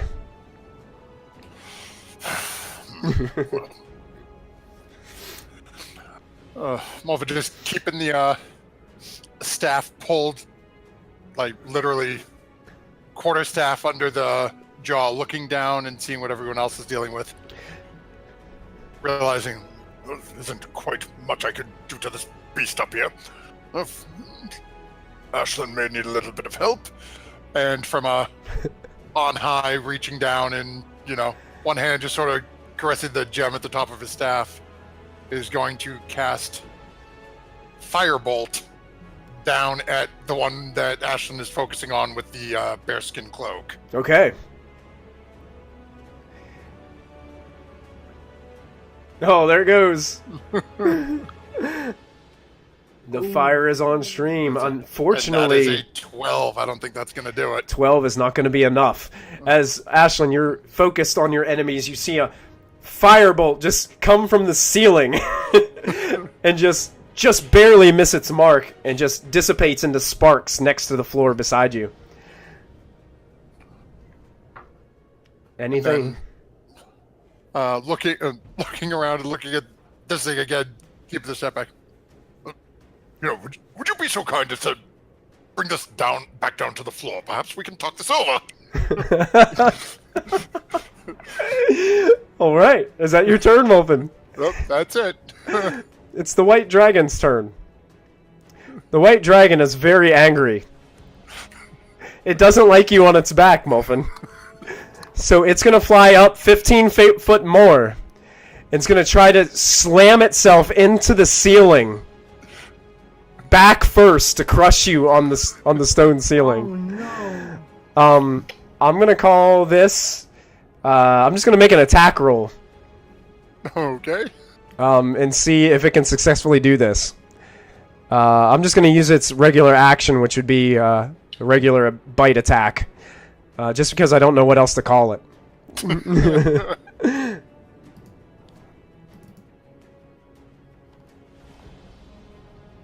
What is your AC, Molfin? It's a 13. He rolled a 14. So Using my reaction as I get closer, once more the hand comes up and cast shield. Shield. Oh, nice. So as you're coming up, you see the dragon is trying to charge up to the ceiling to smash you up against it, and you reach up with your hand, and this magical dome of energy stops both you and the dragon from getting any closer to the ceiling. It just shrieks out and starts kind of fluttering just a bit as its wings just flapping back and forth. It doesn't know what to do. It's so confused. It can't get you off of its back. And that ends its turn. Actually, you know what? It did have 15 foot more of fly speed. So what it's going to do is it's going to fly... It's going to start flying towards the entrance of the temple. So moving 15 foot from where you're at now, Molfin. So it'll put it like right on the backside of Harshnag. So I'm just going to put the wormling back there if you want to move your token. Yep. Like right beside it. Basically, you're kind of hovering over the like where Harshnag's axe is right now. Yeah. That's about where you guys are at, and that brings us to Ashlyn.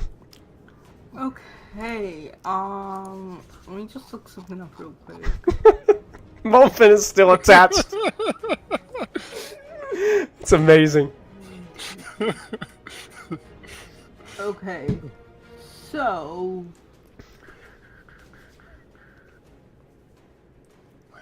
Okay, so I'm going to hit the one that is... Oh no, my thing went gray. Uh-oh. I can't see anything. Oh, hold on. That's because the drift globe went with me. Oh, you'd still be able to see, because... Oh no, it's gray. It's really weird. Like, I can see the corners like Molfin and Anastasius, but everything in the middle is gray. Like smoke. Move the drift globe more to the center of the... I don't think it's a drift globe. It's like a smoky gray. How about now? Can you see any better? No. Weird. I can see... Yeah. It's because I switched... Well, basically right now you're surrounded, Ashlyn. You have two... Okay. You have two to your... You have one on your right, one on your left, and the one kind of in the middle diagonally looks like the one that's a little bit more elaborately dressed. Okay, I think I wanted to move here. Does that make sense? So I'm in the middle of all three of them? Well, there's currently an enemy there. He was standing there, but I didn't have him there because you couldn't see him with the white dragon wormling flying above. Okay, so I'm gonna go against this one in the corner. Okay. First. Yeah. And oh, that's weird. I minimized it, and now I can see it better. I don't understand Roll20. Yeah. It doesn't handle these large maps very well. So I'm going to take my quarterstaff against him. All right. That will hit. Ooh. So you drive your quarterstaff into his gut. Ooh. And then I'll do it again, hopefully and hit. Oh no. That one will actually miss. He ducks under it as you just whiff right over his head. He's seen that move before. Okay, and then I'm going to... let me see. I can take the die. Okay, I'm going to do my martial arts. Okay. But then can I do a key point thing too? I think... Yeah, right. I think as long as it doesn't expend a bonus action to... Spend a key point. Okay. To take the bonus action. Oh no, I'm gonna spend one key point to take the dodge action as bonus action on my turn. Okay, excellent. Okay, so you're now standing with your quarterstaff in front of you, getting ready for any attacks, just watching your enemies. Excellent. Yep. All right. So that brings us to Diana. Hello. Yeah. Yeah, a lot of things happened. Like right in front of you. terrible things. Sure did. You're currently holding a bleeding out Brock. You have blood all over your hands. Oh my gosh. Okay, I'm gonna drag him with me, like, over to here. It's at 25 feet in the thing, so I guess that's like 15 feet IRL. I don't know. Okay, before you do that, hold on right there. The barbarian that's being trampled right now by Callista is going to reach out and try to grab Brock's leg to not allow you to do that as his reaction. Ah, him. So, warding flare? Okay. Yeah. So he'll have disadvantage on his athletics. You make a strength check to see how good, athletics to pull him away. Oh no, I have to make athletics. Athletics. And he'll make strength with disadvantage to see if he can, as you warding flare him. Oh no, Mater, help me. You only got to beat a 6. You do so. So he reaches out. He's like, oh, as he's being trampled, he reaches out. He tries to grab a hold, but his hand slips off of Brock's bloody boot. And you're able to pull him back. What else would you like to do? And then, because everybody is super, super low, I think, or like getting there, I'm going to cast Mass Healing Word. And we will pretty much all heal like a good amount. A good quality amount of hit points. All right. Okay, we have 8. So mass. Not that impressive. But 8. But everybody gets those 8, I believe, is the way it works, right? Is that the way it works? Yeah, I can do it up to 6 people, so I think we all do. Yeah. So anybody who has almost everyone. Is Molten too far? I'd be out of range. Oh, it's 60. Oh, no. Yeah, 60 feet. Yeah, I think because I'm too far, but I'm not hurt. But he's no, actually, Molfen, you would not be, because you stopped him from getting the whole 60 feet. Like 60 feet is the top of the roof. and So he's 5 feet tall. at so least. so he'd be like 55 feet away. So you'd still get the benefit. I will take it. Yep. And guess what? I looked at it, and that's a bonus action. I finally have a spell that's a bonus action, so I can do a full action. Go ahead. After leaving his kind of corpse over there, I'll move back another 5-10 feet over here, and I would like to cast Thaumaturgy and make my voice boom and kind of just point at the door and yell and say, "Get out of here." Lame. Go ahead and roll a d20 for me, Diana. Oh no. I don't know if this is gonna be a good or bad one. Oh wait, I did the wrong thing. R1d20. I'm so tired, it's like I can't even see things. Is that okay? Oh, Did I roll good? Yeah. Diana, as you do this, and your voice reverberates just all throughout the hallway, and you feel like the place rumble just a bit.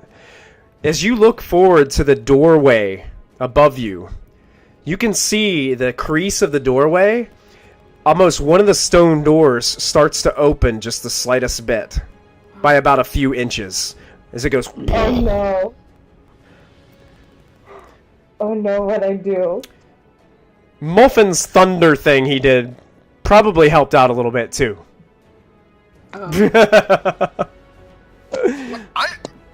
I should not be blamed for everything that has occurred in this battle. I'd like to point out most of this is Lachlan's fault. Anything else you'd be doing, Diana? Nope. So long as Brock got his 8 hit points and he is stable, I'm good. Oh yeah, I'm done. yeah. Brock gets his 8 hit points, and you can see that as he was pulled back, he's like looking himself over. He's got all these gashes and stuff in him. Some of them are closed and healed, but he's still kind of looking pretty beat up, even with the 8 hit points you added. And that brings us to our friend Lachlan. Cool. This guy over here, I'm gonna shoot at him. All right. The delivery of that was impeccable. You have advantage because you're invisible, so that will strike him. Yes. Cool. Now, he being adjacent to Ashlyn, I think I get my sneak attack. You do, absolutely, sir. Cool. Boom, boom. Oh, 26 points of damage. 27? Yeah. So, math, Dungeon Master. Math. So, you strike him right in the, as he's getting ready to take his axe up, you hit him right kind of in the armpit with this shot, and you watch him reach over the side. Oh! That's right. He's still standing. Ooh, tough guy. And Yeah. turn. And turn. The barbarian with the bearskin cloak, looking towards Ashlyn, is going to go ahead and make his strikes. Now, you're in a defensive position. Yep. He's going to try reckless, but that just makes it a straight roll. Okay. As he just looks like he's in a fit of rage. That's going to miss. Ooh, that's gonna hurt. That's going to hit. Oh my gosh. Wow, you take 24 slashing as the first one deflects off of your quarterstaff. He kind of bumps you with his elbow just to knock you off balance, and it slices right across the front of your chest. And that one hurt. And he kind of grins at you, and you can see that his teeth are kind of blackened just a bit, and his face is just covered with these awful calluses from the cold. And that brings us to the top of the round with the other berserkers. They're still next to Ashlyn, so they're going to make attacks to Ashlyn. She's still in her defensive stance. They're going to be reckless as well. Okay. Straight rolls. That's going to miss terribly. Yes. As they, oh, another crit! Oh crap. Guess what, guys? I'm down. Oh. And as Ashlyn falls, the second one rushes over top of Ashlyn and runs No. towards Callista. It's closest to him. Rushes towards this crazy beast that is just stomping on one of his friends. And is going to make 2 reckless attacks.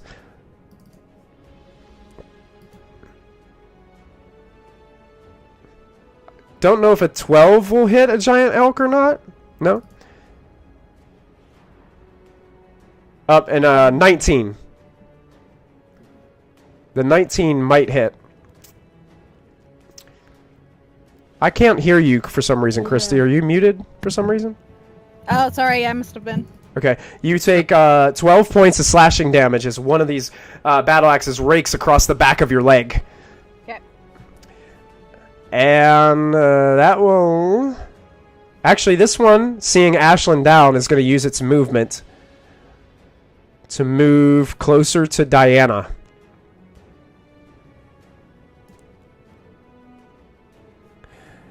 And that will bring us to the Anastasius. Okay.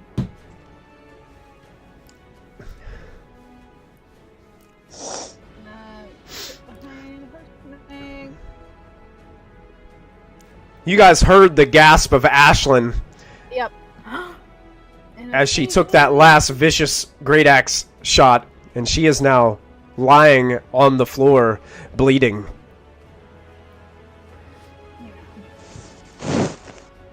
How far can he get? Nope, that's not what I wanted to do. Oh my god, roll 20! Okay. He can get up there. He will cast Cure Wounds at 3rd level. Ooh. Anastasius rushing up 14 points. Yeah. Is that rolling correctly for that too? Yeah, +5. Yeah, it is. Yeah. Okay. So 14 points of healing, Ashlyn, is all of a sudden you take inhale a breath, and you see the beautiful face of Anastasius. It's the first thing you see. I got you. that's Exactly what he was saying. Christy, go ahead and give yourself another point of DM's inspiration for that. That sounded just like JJ. Get wrecked, JJ. That's it. Is that end Anastasius' turn? He will inspire Ashlyn. All right. You have been inspired He'll, by like, this sweet Put his voice. hand across your cheek. That's your inspiration. That's all the inspiration Ashlyn needs. It's a D8, by the way. Ooh. Brock starts crawling a little bit, stands up, and starts running back down the opposite hall, like going the other direction. Get out of here. And he gets about that far on his turn. Harshnag turns around looking at the dragon and is just like, where are you going? It's just like continues to taunt the dragon to give Molfin advantage on his checks. Callista, that brings us to you.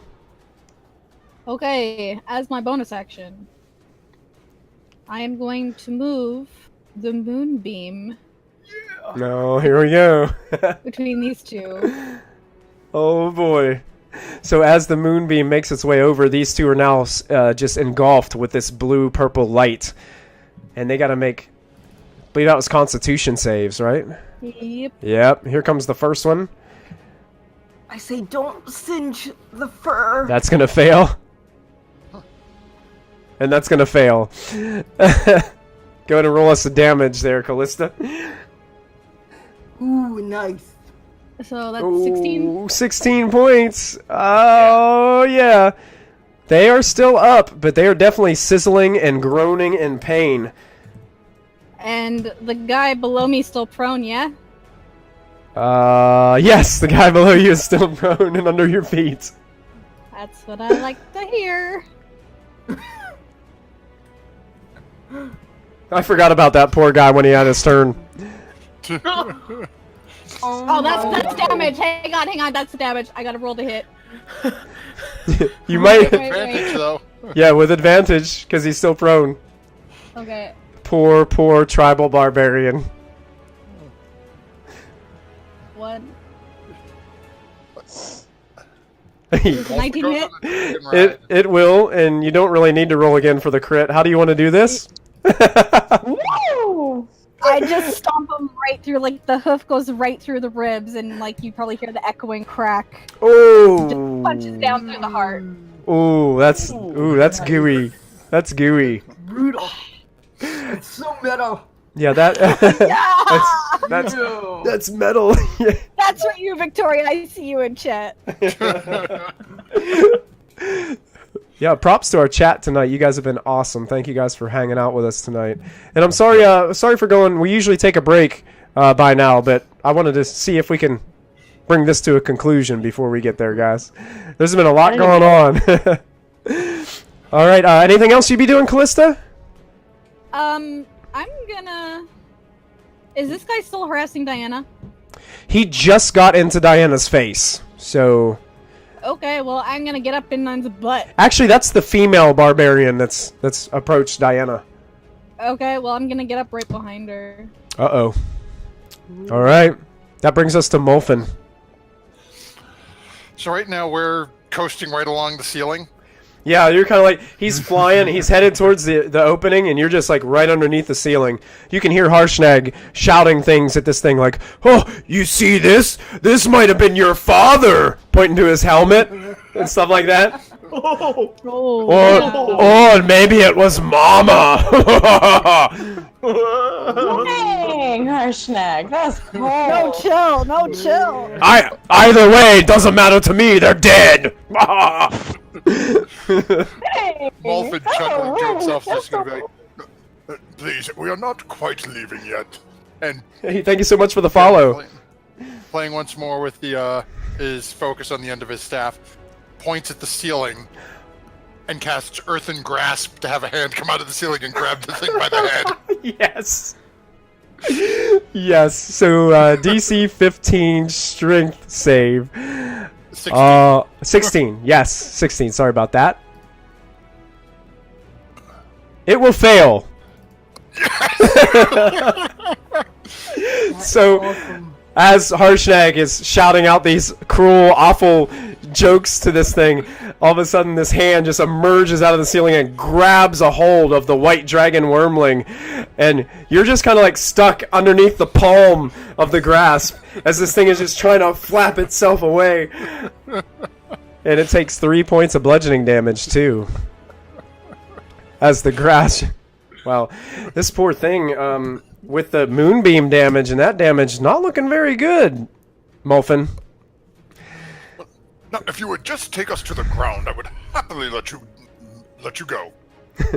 Is that all you're doing for your turn, Molfin? Yep, that's it. All right, I'm just hanging up stuff between a dragon and a hand. the white dragon wormling is going to go. He's going to try to go. He's got to try to break this grasp. So I guess it's another strength save. Yep. Okay. He's going to try to pull away from the grasp. Rolls a 20.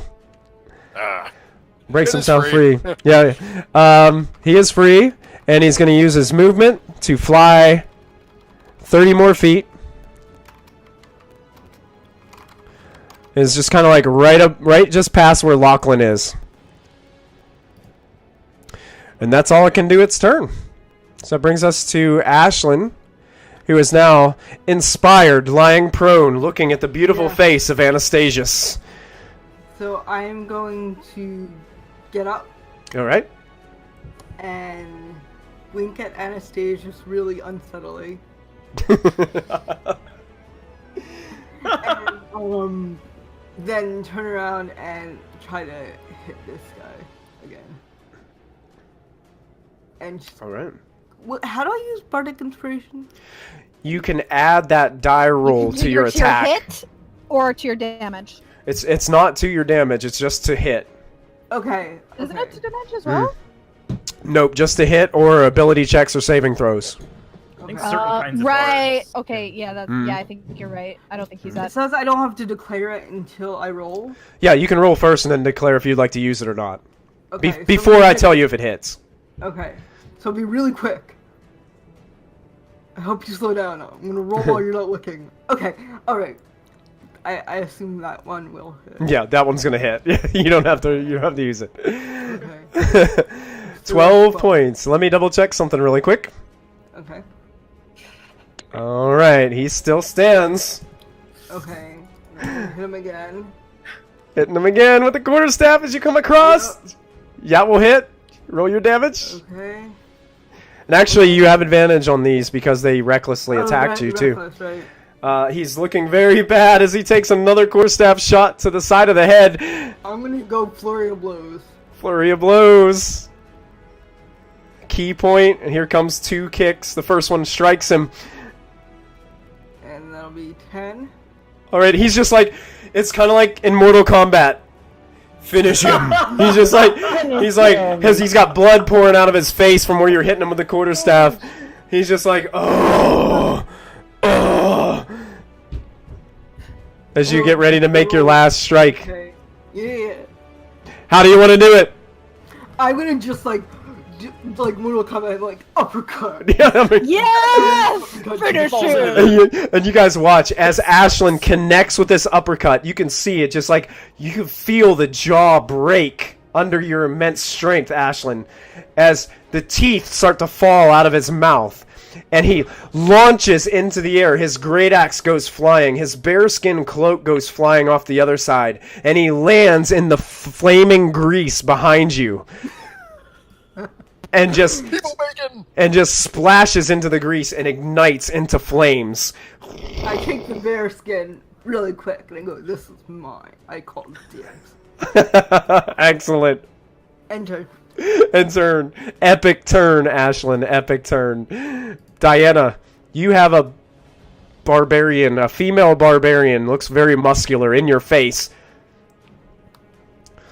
Ratiki la Hursa! Yeah, okay. I'm gonna take a few steps back, like 10 feet. I know that she could swing on me. That's fine. Yep, she's gonna take a swing. Or you can make warding flare. Bzz. 19? That's still gonna hit me. Alright, so your warding flare just a second too late as the axe finds a mark right underneath your arm as you're holding out your holy symbol towards her. 5 slashing damage. That's fine. I am going to cast, seeing my best friend, and then revived, and then she's back in the game. I'm gonna cast Scorching Ray, and I want to cast it at a. Oh dang it! That doesn't hit anything. That's the first one though. I want to cast it at a higher level too. I want to cast it as a 3rd level. Okay, so I think you make three attacks at 3rd level, right? Is that how that works? Yes. Okay, so your first one The definitely first one- misses. It actually Callista dodges it as it goes over the barbarian's head. This giant elk just goes whoop, goes flying back behind her. Go ahead and make your other 2 attacks. That's gonna hit. Oh man! Well, if she was reckless. Can your inspiration? Yeah. I believe that did she attack last turn? I can't remember. Yes, because she put Ashlyn down recklessly. So yeah, that has advantage. So that will hit. Awesome. You can roll damage for both of those scorching rays. Excellent. And I wanted to do this set at like a higher level. I don't know how that would work. I think the higher level cast doesn't do any extra damage. It just creates another scorching ray. Is that correct, Molfin?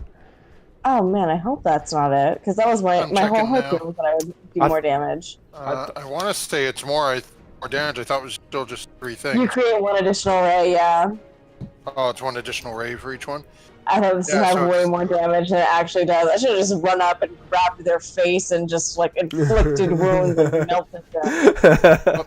Yeah, You can have still another roll one to 1 roll. more damage. There you go. Yeah. There you go. 13. You gotta roll 1 more ray. Yeah. Oh yeah. It comes with 3 rays, so you actually do a 4th ray. Yeah, so Ooh. roll 1 more attack. I mean, I don't want to do it at a higher level now because I don't want to have like another. I don't want to waste a higher level spell then if I can do like an inflict wounds or something at that spell level. Okay. Or Sure. if I can do like 3 mass healing words, I don't want to waste that. Sure. So And, just keep it at level 2.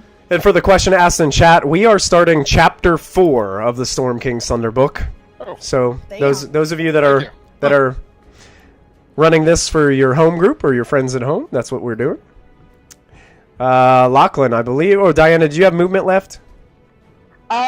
No, but like, did my damage do like much of anything? Oh yeah. You can definitely see that this barbarian woman is not looking very good in front of you. She is torched from your scorching rays. Some of the hide and animal skins are burnt up. She's not looking very good. Well, what I wanted to do is I wanted to hit the one that was near like Ashlyn. Like the first one was definitely for the one in front of me, but then I wanted the other ones to go towards the one that hit, the ones that had been attacking Ashlyn. Okay, so were, like, in so this one back here would take the second one. Okay. Yes. All right. Yeah. So I'll put that damage on that one and transfer this damage from that one. Sure. We can make that happen. Okay, sorry. I probably should have been clearer. That's fine. You're good. I go, thanks, girl. It would go a lot quicker if my Roll20 was going faster, because I could make these changes quicker. Lachlan, that brings us to you. All right. Gramps, are you okay up there? You need help? Something to stop this creature wouldn't be object. Okay. I want to swap my crossbow from the bag of holding Moby's grappling gun. Okay. Oh no. I don't want to fire it at the dragon. Make a dexterity attack. Okay. It is restrained, so I think that means he gets advantage, right? Oh, he broke the restraint, remember? Oh, that's right. Yeah. Yeah. He's flying towards the opening. Yeah, so Lachlan, all of a sudden, out of nowhere, you guys see this grappling hook and rope attached to it just go flying up towards the ceiling and wrap around the dragon's neck. And it locks in there. Now what happens? And now, Lachlan, you're immediately seeing the rope is going zzzz.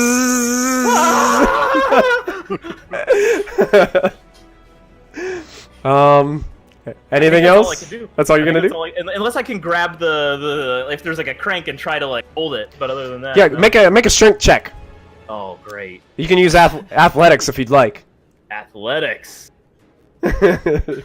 Hey! You reach down to grab the crank, and it's just spinning your arm. This may not have been a good idea. And turn. All right, this guy is no longer on our initiative order, so I'm going to take him off. It comes to our berserkers, which one is has a giant elk behind it, so she's going to turn around and she's going to make 2 strikes to the giant elk with her great axe. Recklessly. 12? Nope. Elk dodges out of the way. And a 24. Aw. 24 works. That'll hit. So it swipes at your leg for another 15 points of slashing damage. Yeah. This berserker, seeing that Ashlyn and Anastasius are standing back, like surprised to see Ashlyn still standing, comes down and is going to make one swipe at Ashlyn and one swipe at Anastasius. Okay. Obviously, they're going to use their reckless ability. Okay. That's not gonna hit me. 15 is going to miss you. This one to Anastasius. A 12. Let me check. I don't know if that'll hit him or not.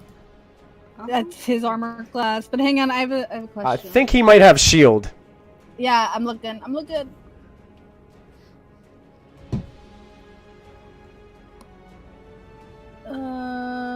Not seeing it. But can he do cutting words? Would that affect? Yeah, actually, I think he can. Were you able to click on it and send it to the chat? Cutting words. Or does he not have that because he's a different bard? He is a different bard. He is a different bard. I don't think he has it. Here, check. Alright. If not, he's only going to take 4 slashing damage as the great axe rakes across his shoulder. He's more concerned about the fabric than he is his Yeah. Yeah, Okay. he's more 4 points, and he's more concerned about the rip in his clothing. Molfin, chat really desperately wants you to tame this white dragon. We're trying. Ooh, idea. Anastasius is up.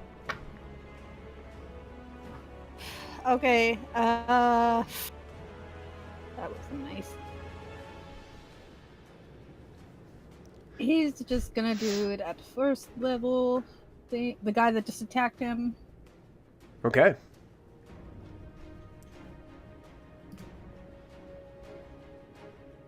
Oh boy. Okay, so that is a wisdom save for my friend here. See how he does. That will fail. 12 damage, psychic. 12 damage, reaches up, grabs his head, and just grunts in pure pain. As these dissonant whispers are just taking out these guys left and right, hurting. They're giving them huge migraines. Anything else Anastasius would do? That's it. All right. Brock continues to run. Poor Brock. As Brock is just kind of overwhelmed right now. All things considered. Yeah. He's not used to it. I can't move him his entire movement because I just don't want to move the map. Harshnag is going to go ahead and rush. Oh, Michael. Yeah. The guy that just attacked Ashlyn Anastasius. Yeah. He didn't move out of the moonbeam. Oh, yeah, good point. I forgot it was there. My apologies. So he would have to make a save. Yes. Constitution. Oh, should I do a check? Because I took 15. Yes. Well, I'll do this first. He fails. Because we might have to retcon that last damage that Anastasius took. Oh. Because this guy's really close to not being with us anymore. If you roll very well with your moonbeam. Not great. Nope, 6. that's not going to be enough to do it. Okay. So let me do a concentration on that. Let's see if that moonbeam is I'm still up. fine. Oh, yeah. I'm fine. All of a sudden, 5 moonbeams just appear everywhere. It's like, you get a moonbeam. You get a moonbeam. That's everybody does. Harshnag's just chasing the dragon, just taunting the white dragon. Come on down here so I can grab you by the tail.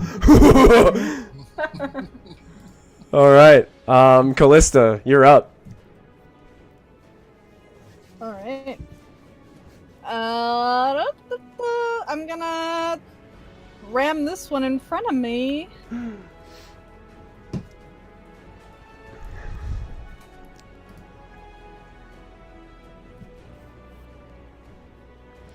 All right. The elk trying to gore this female I'm barbarian. going to use that advantage I got from Anastasia's. There you go. Nice. Yes, that will hit. Good.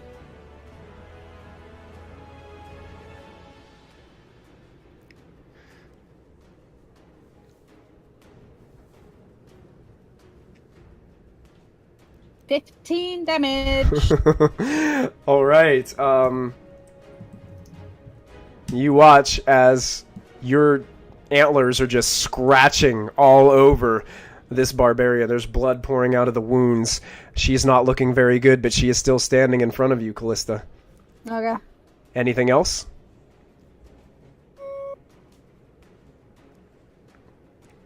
No. All right. Actually, because... How do I want to do this? That is the question. Yeah, you know what? I'm gonna do it. I'm gonna move the moonbeam to this one. So she has to make a save. Oh, okay. We're gonna go ahead. You move it on the other side. Okay. Yeah, I'll ping it for you where I'm putting it. Oh wait, I accidentally made a wisdom save. I need to make a con save. My apologies. Well, that will fail.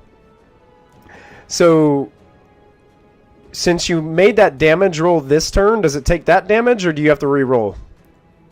I think that's up to you because it's like a new person, so it's up to you. Because I'm moving it to so it's entering. When the a new creature phase. enters first time, yeah, go ahead and roll it again.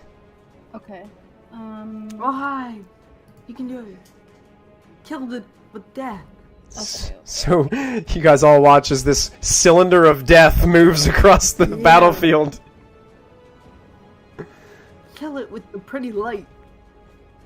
It does actually look very nice. It's like a really pretty light. It's like beckoning you to walk into it. Yeah. 11. No, don't walk into it though. 11 15? points. 15. Oh, it's 15? It's still level 3. Okay, as the moonbeam moves over and completely envelops this terrible female barbarian, you watch as her flesh just melts from her skull. And she falls down in front of you just in this pile of nasty goo. Nice. She is Now- completely gone. Good. I will use my movement to get on the other side of this one. Yeah. Oh boy. Oh boy. That's my turn. Molfin, you're up. Well, does not appear to be listening, and now I'm dragging Lachlan around with me. Into the pocket, out comes out a small stick that Molfin carries with him. Oh no. Oh That has seems to have a weird little like bug or something on the end of it. Anastasia's might recognize it Bug or frog? as no, frog is polymorph. Oh, good. Yeah, that's what I was wondering. One. Wand of paralysis. And that's a 26. That will hit. Are you attacking? You're attacking the dragon? The dragon. Okay. Oh, It is now no. paralyzed for 1 minute. Okay. All of a sudden, you just point down at this dragon, and this just flash of magical energy just hits it, and it just disperses all over the dragon, and it just freezes. The wings stop moving. And you see the rope attached around its neck with a grappling hook at the end. Anything else you're doing, Molfin? Hold it on, because it's about to be fallen.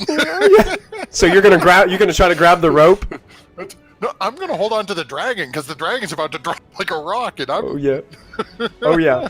So does the dragon get to make a check on its turn, or how does this work? On a hit, the target's paralyzed for 1 minute. At the end of each End turn, of you its can turn. repeat the saving throw.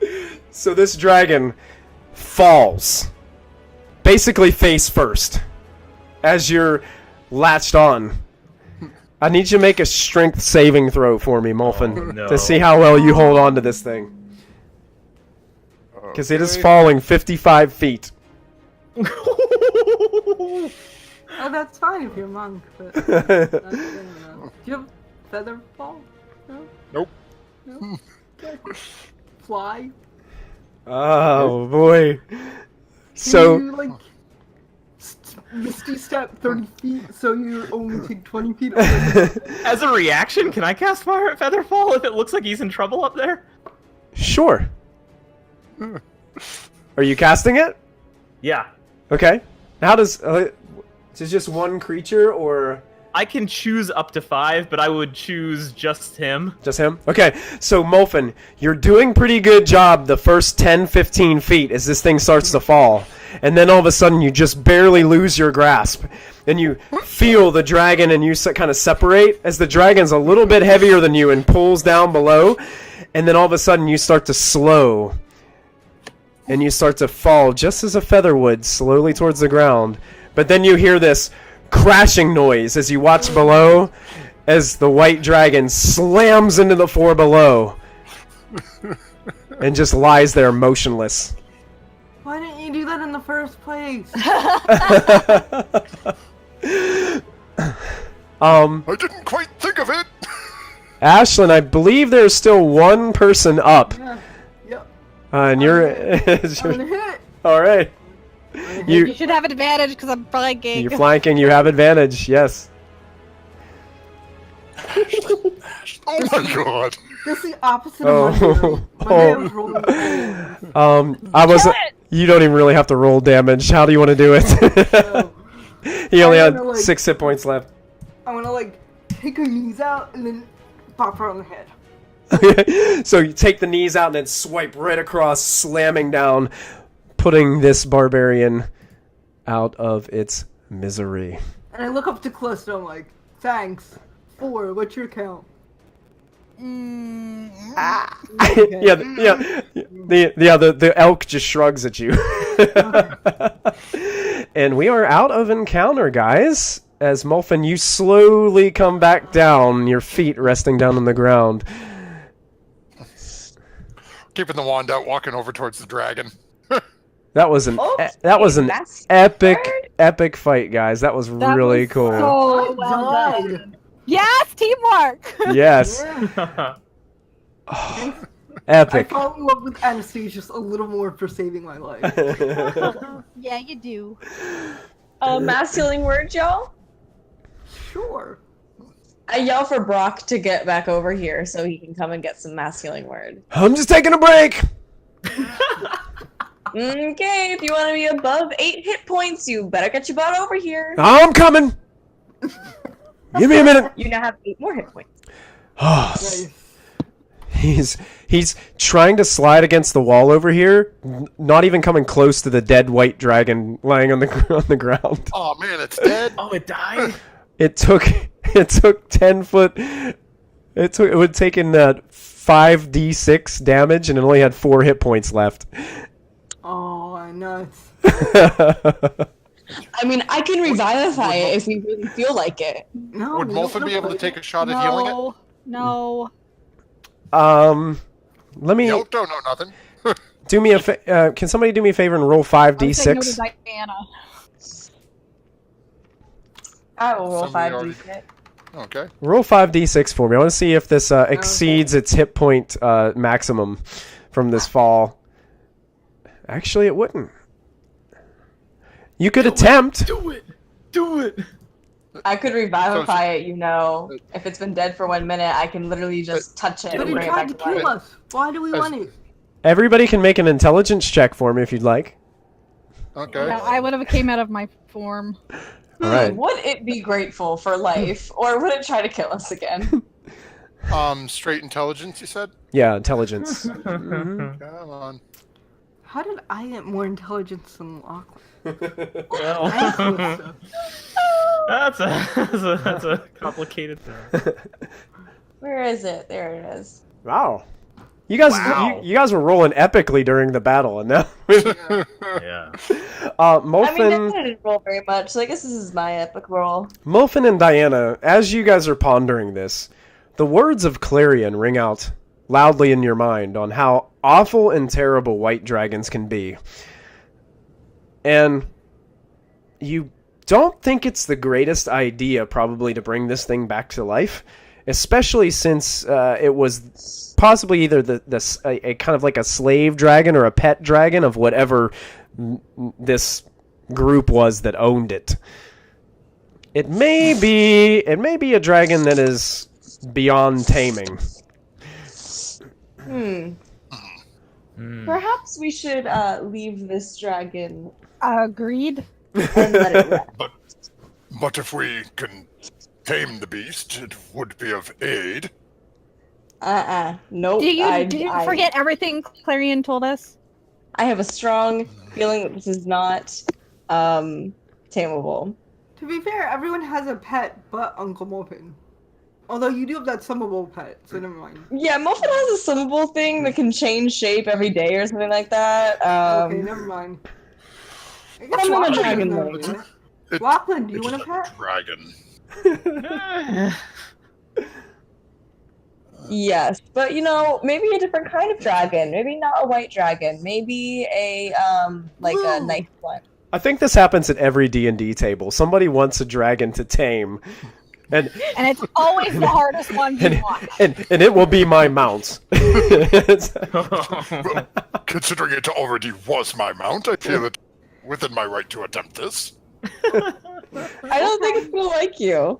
It spent every moment trying to get you off of it. Can we just do a perception check with all the noise we've been causing? Oh yeah, absolutely. You can. Agreed. The griffins tried to knock me off them as well. It's not saying much. I see all. You know, as you guys are standing around, you did make a lot of noise, and now the chamber is nicely lit by a huge grease fire at the base of the steps. And you guys get that familiar smell of burning flesh that you guys have grown accustomed to. I don't want to do that. As this chieftain, his body is now being burnt up in this flame. You don't hear anything else coming from the chamber at all. You just see those two massive doors on top of the steps, and just the leftover remnants of what used to be this group of tribal people. How big is this bear skin on me? Like, is it dragging on the ground behind me? Yeah, it drags a little bit behind you. This guy was a little bit bigger than you, but you can wear it. It smells terrible. Harshnag, I got you a present. Oh, you got me a present? Yes, here. It's a ring for your pinky finger. Never mind. I don't think it'll fit. Oh, he looks at his hands. I don't think so.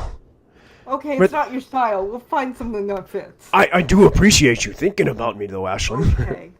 Always thinking about you, Harshnag. No, Ashlyn, you're so wonderful. Oh, Harshnag, you're so silly. Kind of just takes and runs his hands through his beard. Oh, that was good dragon riding there, little Muffin. Oh,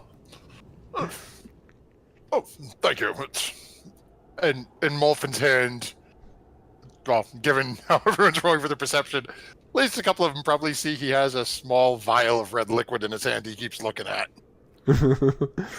Harshnag walks over to the corpse of the little white dragon and picks it up like between two fingers like this and holds it up. It's just like it's like hanging limp like there, and he's like, "Oh, look at this little puny thing." Good thing we got rid of it before it got bigger. And he just takes it and kind of throws it over his shoulder.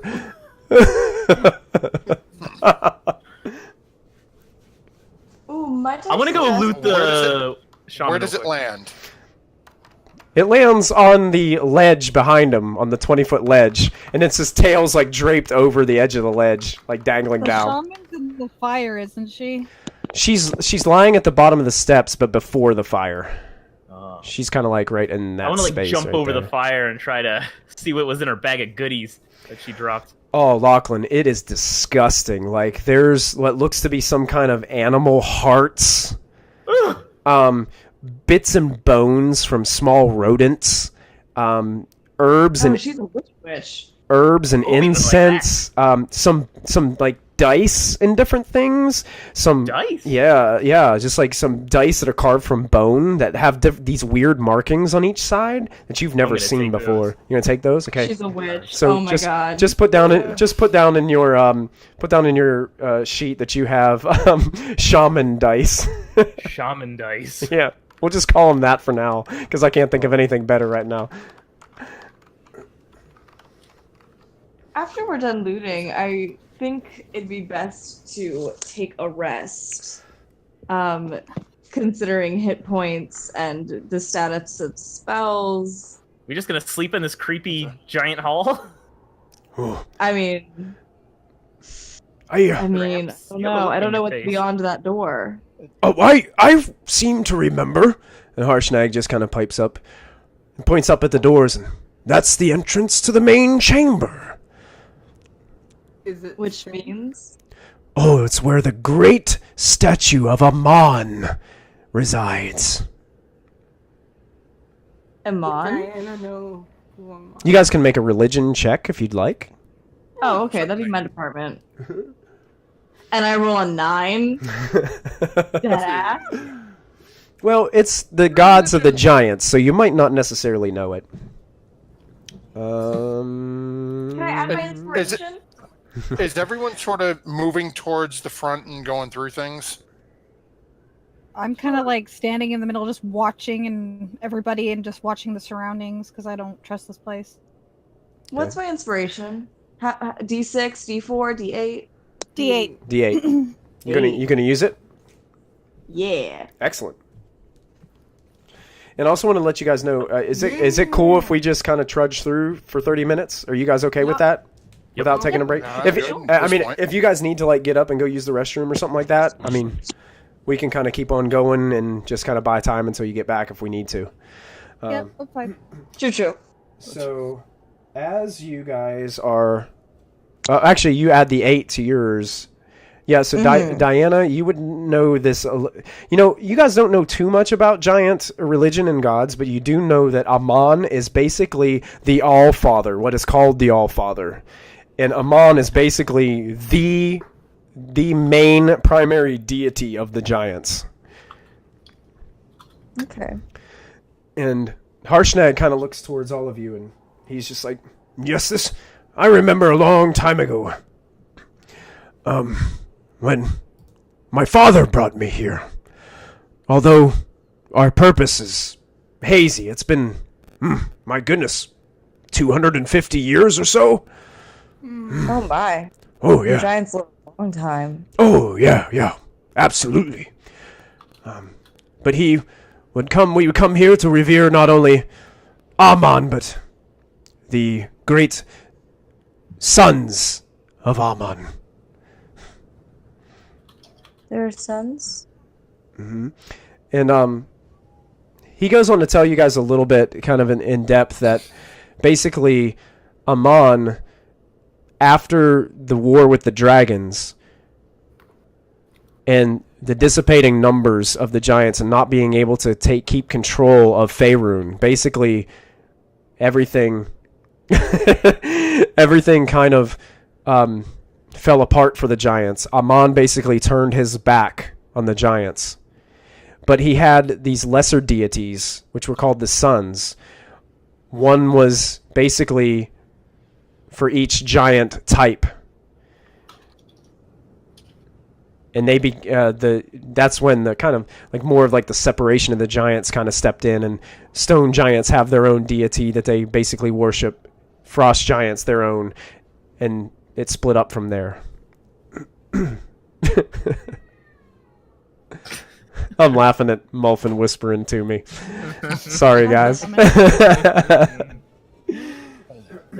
And Diana, I also wanted to mention with your perception check that you rolled, as you kind of were going around and like checking things out, the main chief of this tribe, as Ashlyn punched him, a necklace flew off of him, and with your perception check, you were able to find it and pick it up. Does it look similar to the one that I found in the forest? No. No. Let me double check and see what this looks like so I can explain it to you. Ooh. Oh, that's a dice roller. I don't want that. Get out of there. Oh, here we go. I'm looking through my... Oh, here we go. Here it is. Let me take a look at it. It is a kind of like this interesting chain necklace. And at the end of it, it has an eye-shaped pendant that hangs in the center. And it looks like the eye is kind of closed and kind of an engraving, and it has like a little symbol above it. And Okay. let me see if I can... Yeah, that's all it really says about the way it looks. Okay. Would I know? Like, obviously, I guess I wouldn't know anything about like what it might represent to his people. Like, You can make an Arcana check if you'd like, or a history check if you're trying to represent like his people. Make a history check. If you're trying to discern if the symbol is a magical symbol or something like that, you can roll Arcana. It's up to you. I'll do history. I want to know like more about his people based off of this. Okay. Doesn't it actually kind of looks odd on him? Like it doesn't look like any of the other necklaces or things that you've seen any of these barbarian tribes wear. Looks a little out of place. Okay. Ooh, maybe I can go up to Molfin and be like, Molfin, this looks interesting, doesn't it? Look. It's like... Lachlan, guess what? I punched the guy and jewelry fell off. You can do that, you know. I guess it's technically Ashlyn's by that default. New way to steal. I like it. Also, Ashlyn, that you noticed that the great axe that he dropped looks a lot better. It looks like in a lot better shape than the rest of the great axes that these guys have had. Oh. And it has, at the base of it, do you guys, player knowledge, know what a purple worm looks like? No. Yes. Yep. Okay, basically it's this enormous worm that has just giant mouth with several teeth in it that can basically bust out of the ground and just swallow things whole. Oh, those things! Yeah. Sauce, have you seen Dune? Dune. Yeah. Or Beetlejuice. I have seen Critical Role, and I think they fought one of those things, but Yeah. like a Yes, huge they one. did. Yeah, like Beetlejuice, those things that are going through the sand. Yeah, like it kind of represents that. But you can see that it has like one of these weird kind of, it doesn't look like somebody really professional engraved it, but it's kind of engraved with that symbol as it kind of spirals up the actual wood part. I'll take it to Uncle Muffin too All right. and be like, this looks interesting. Do these people worship these things? Are you asking me or are you asking Ashlyn? No, I Uncle guess I'm Muffin. asking Molfin, because Alright. Molfin would know more about this than me, I'm assuming. Yeah. Michael, what I sent you, I'm going to roll a d20 odd. I make the attempt anyway. Okay. Even- Okay. Sounds good. Odd. Odd. Okay. You guys look for Molfin and you just see a puff of silvery mist. Molfin is not there. What? As soon as we have questions? As soon as I want to hear your dumb old man ramblings? I am. I will never ask a man for his opinion again. Lachlan, what does this look like to you? I don't know Live your who best to life, Molten. Lachlan goes invisible. I will cast. Seeing him do that, and every time he runs off, it's always bad news. So I'm going to cast Locate Object on his staff. And Molfin, go ahead and make go ahead and click on your spell too, so we can see exactly what it does. Which one? This will happen. One or two? Oh, two. Okay. Yeah, what you were trying to do that you whispered to me. Yeah. So. Why'd you have to whisper? Okay. Yeah.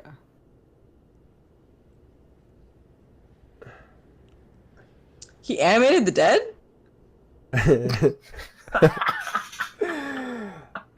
Where does it say only humanoids? Pile of bones or corpse of a smaller, medium human. Oh, it is humanoids. Yeah, I would have to say that would be a no-go, even if you attempt it. You guys can hear, and Callista, you get a ping from up on top of the ledge next to where the white dragon's body is. Oh. And you can see the blue gem on the top of the staff is glowing, and Molfin is like moving his hands in some kind of weird motion, and you can hear some things being said. You've heard this saying before, you've heard this spell before, but it doesn't seem to be having the same effect that Molfin would like it to have. Molfin!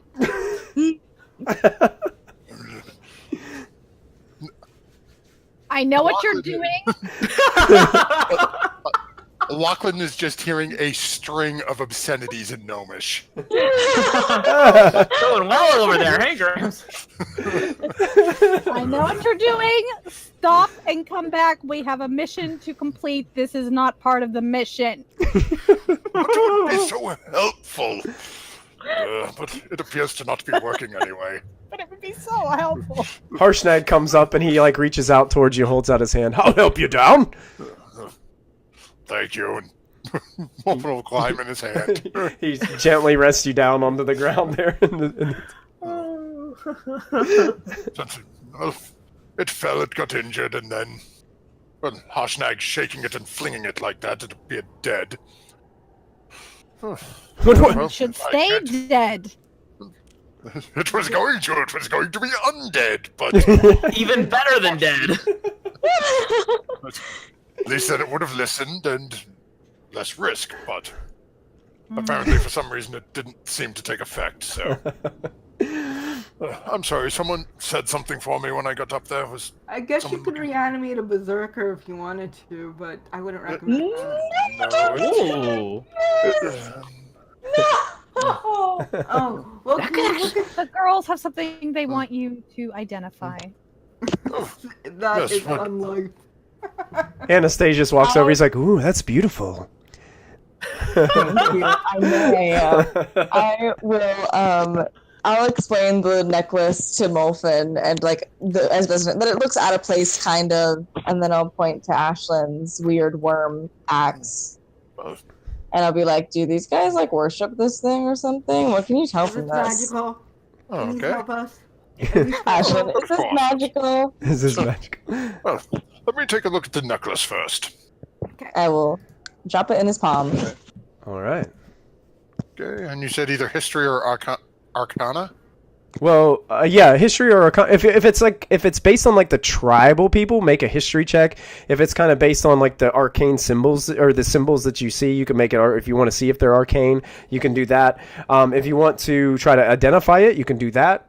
I don't know if how many spells you got. Plenty of spell slots left. You should. Yeah, and I've got to identify as a ritual. Yeah, you could I'll use just it as sit a down. ritual if you want. Mm-hmm. Yeah, I'll sit down and do identify as a ritual and take the 2 items to go over it. Absolutely. Check the door. Yeah, of course. Can I Can I follow her to check the door to make sure she's not going alone anywhere? Yeah, you guys walk by the burning body of the tribal person. Be a short rest. Can I roll some hit dice? Yeah, this is considered a short rest. So, because it's going to take Molfin 20 minutes to identify both of these objects. I high-key want a long rest. Oh, that's terrible. Callista, Because I want my spells back. Callista and Diana, as you guys approach the door, you just see this very nicely carved, picturesque images of these giants battling dragons. And it's a complete stone door. It looks extremely heavy. And as you kind of rest your hands on it, one door seems to be just a bit ajar, but these look very thick, like you can't see through them. And as you touch the door, they feel very cold to the touch. I'm gonna heat up my hands with my flame. Okay.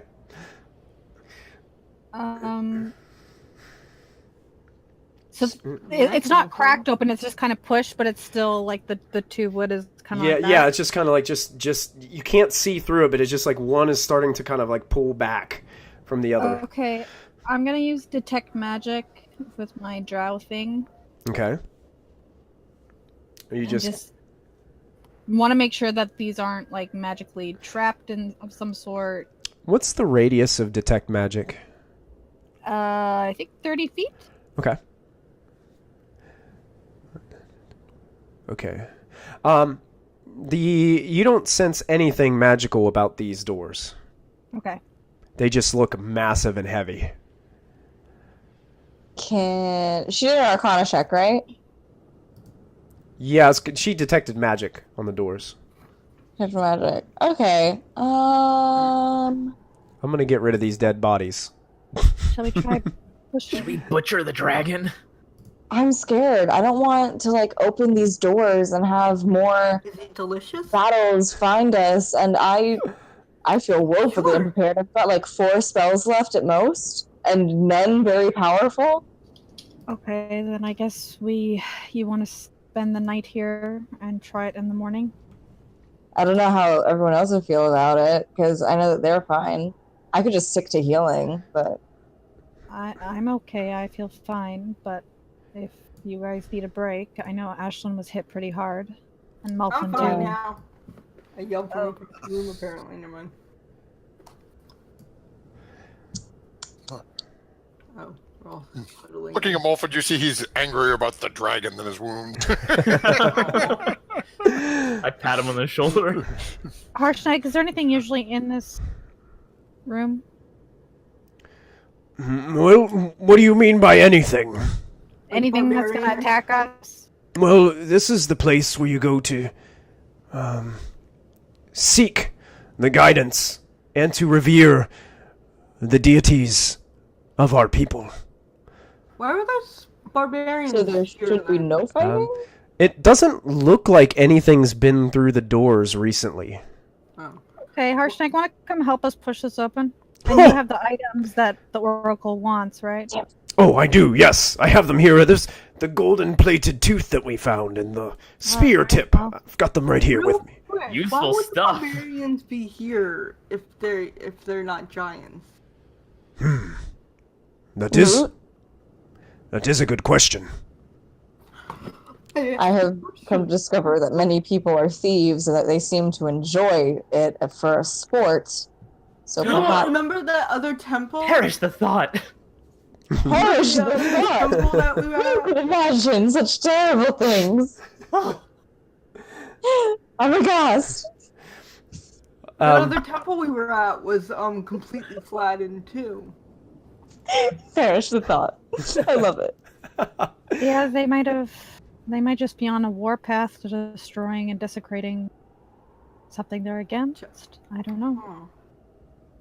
Yeah, it's kind of odd to you guys because other than like the furs that they had and things of that nature, there was no like, there was. You know what it probably is? We did come across those other bodies back there, and they also seem to be wearing furs. But this necklace is entirely different from the one that we found on the others. Maybe a different tribe? A different tribe of the same mountain and people, perhaps. Maybe there's been a string of attacks and they seek vengeance. Maybe they're fighting over territory? What would be They're trying to stay helpful for warm them in the in cold. here? But they were trying to open the doors. So, do we know what the necklace actually is? As Molfin finishes up his identifies, you do find Molfin that the axe is not magical, but it's just maybe what you can deduce is it's probably just the chief of this tribe gets to carry this weapon, and that the worm carved in it probably has something to do with something they revere or even maybe worship. I want to be chief of the tribe now. Mulford will, And I'm gonna rise click that to Ashlyn. and I'm gonna click show to players on this other thing and see if it works. Show to everyone. Can you guys see this? Yep. This is what the necklace looks like, Nice. and it is an amulet of proof against detection and location. Oh no! Oh, I'm going Diana to the needs town. that. So while wearing this amulet, both use this. Topical. you are hidden from divination magic, and you can't be targeted by such magic or perceived through magical scrying sensors. Oh, that'd be so Wolfen's never good. gonna give that up My because he keeps disappearing. Oh. Yeah. That's what that is. He's gonna be like, this is rubbish. Wait for giving him the help, Sarah. Good job. No, he knew. Matthew, you knew. But it can also protect Molphin against. That wasn't it. That wasn't it. It did say requires attunement, right? Yep. I think so, yeah. I closed Yeah, I my saw window that, yeah. already. Wow. Well, As Molphin will- continues to tell Ashlyn about that.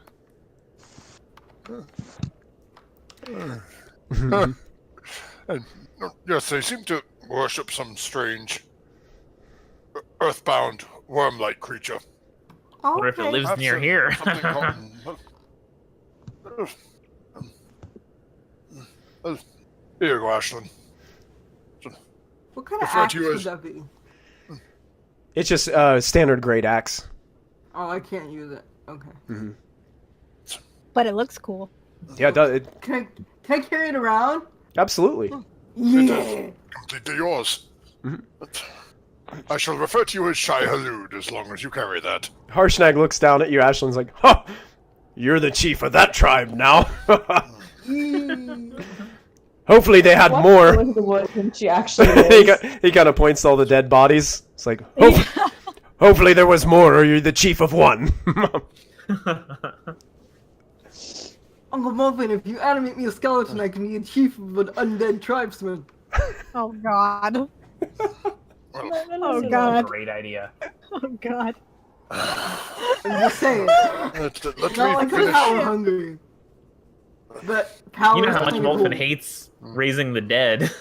Look at His least Michael, favorite can hobby.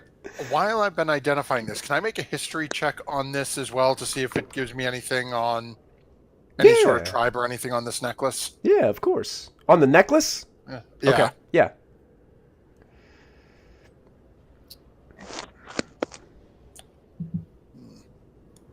Oh, you got a plus 11 in history? My goodness. Of course he does. Somebody studied. It's all those books. That's like a 31. You rolled a- You know, the necklace, like I told Diana, it doesn't make sense. Like, this is not a tribal necklace. You think that possibly this guy found it, he looted it, he wrestled it from someone else.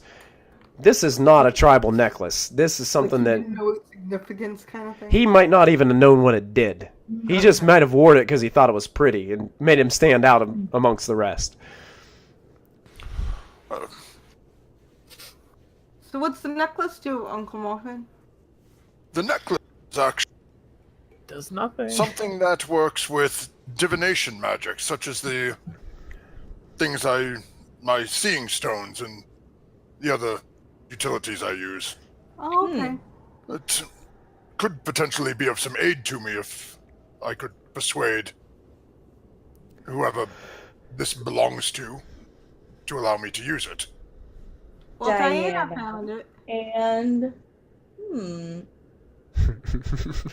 I would love to share with you. However, you have a disappearing act that I'm concerned about. And I like that Callista can always find you if we need you. No, he I didn't tell don't us what know it if did. I want Wolfen to didn't tell you share. it does that. He didn't tell us what it did. Oh, All I said is whatever. it aids. Yeah, all Molfin's telling you is that it aids him. It would aid in divination magics. That's so unfair. I Yeah. use divination magic sometimes. Can I insight him? Because he's omitting certain elements of the truth. But technically, I don't know if you'd know he's omitting. But like, Go ahead. Let's do a contested deception with insight. Wow. Yeah, I'm gonna get smoked in that. We don't know that for sure.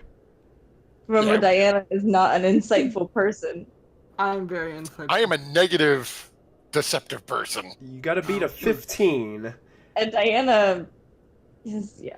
Oh, Oh. yeah. You kind of got the idea he might be omitting something, but he's not kind of being overly He's not. Divination, huh? The Green East is lying? Why don't They you two share it? they never do that. Right. I will Doesn't stand by Diana what I do that? originally said before I realized that Molfin was omitting something. I'll just say that I would enjoy sharing with you, but I would also like to get to know this item for myself. Why doesn't In case Diana I get may it need first? it. Because she found it, and then Uncle Muffin can spend time with it too. Yeah, we both use divination magic, Molfin. We might both find this useful, so we can share it. If it's like a focus or something, we can just share it, and it should help us both if we attune to it a night. Yes, You get it weekends, I'll get it does weekdays. require-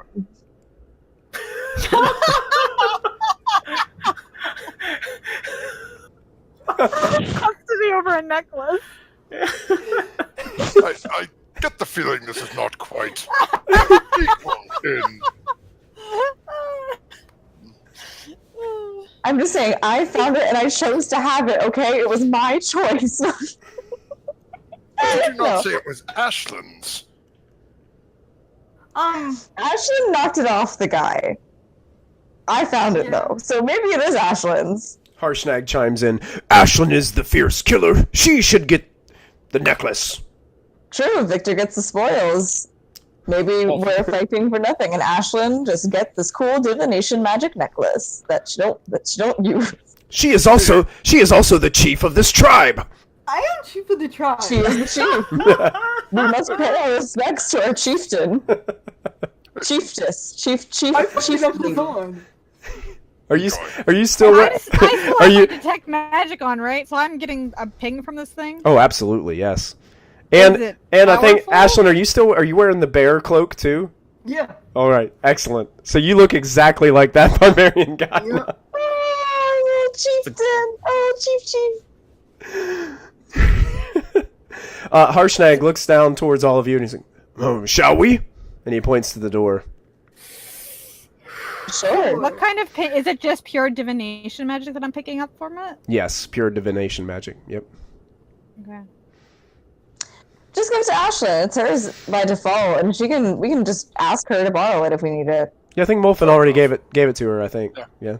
Oh, okay. I completely missed that somehow, and I am gonna go along with Harshnag and Callista. And Am I seeing shut me any off. other magic stuff around here that I haven't noticed before? Nope. Nothing is pinging. As you're walking around, though, you do get a slight ping from the sconces. That you see Okay. these little indents that are above the ledges in the walls. There's these metal sconces that are in those inlets, and they look like they have a hint of magic kind of radiating from them.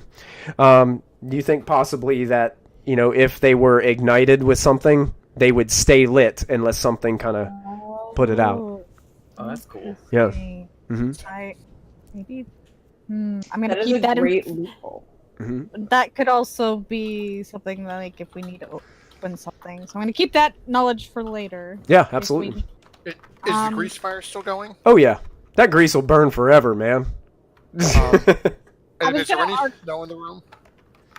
Any what? Snow? Snow or ice or anything? There's all of it. I mean, everything is kind of covered with a thin layer of frost except for the area like within 20 feet of that grease fire that is Is already there enough melted that away. Dolphin could get like a small handful. Oh yeah, you'd have to kind of carve it off of the rocks and stuff, but yeah, you could get a little snowball if you wanted to. Into a grease fire.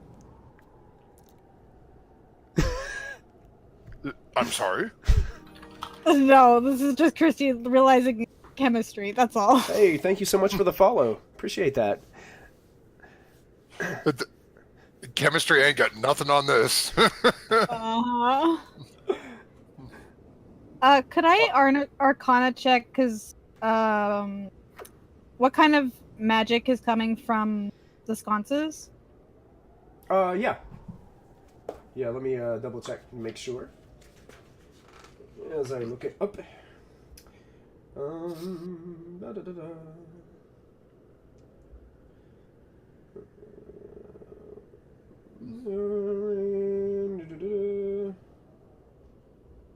Molfin's back over by the ledge by the dragon and scraping off snow and ice. It's a faint aura of conjuration magic.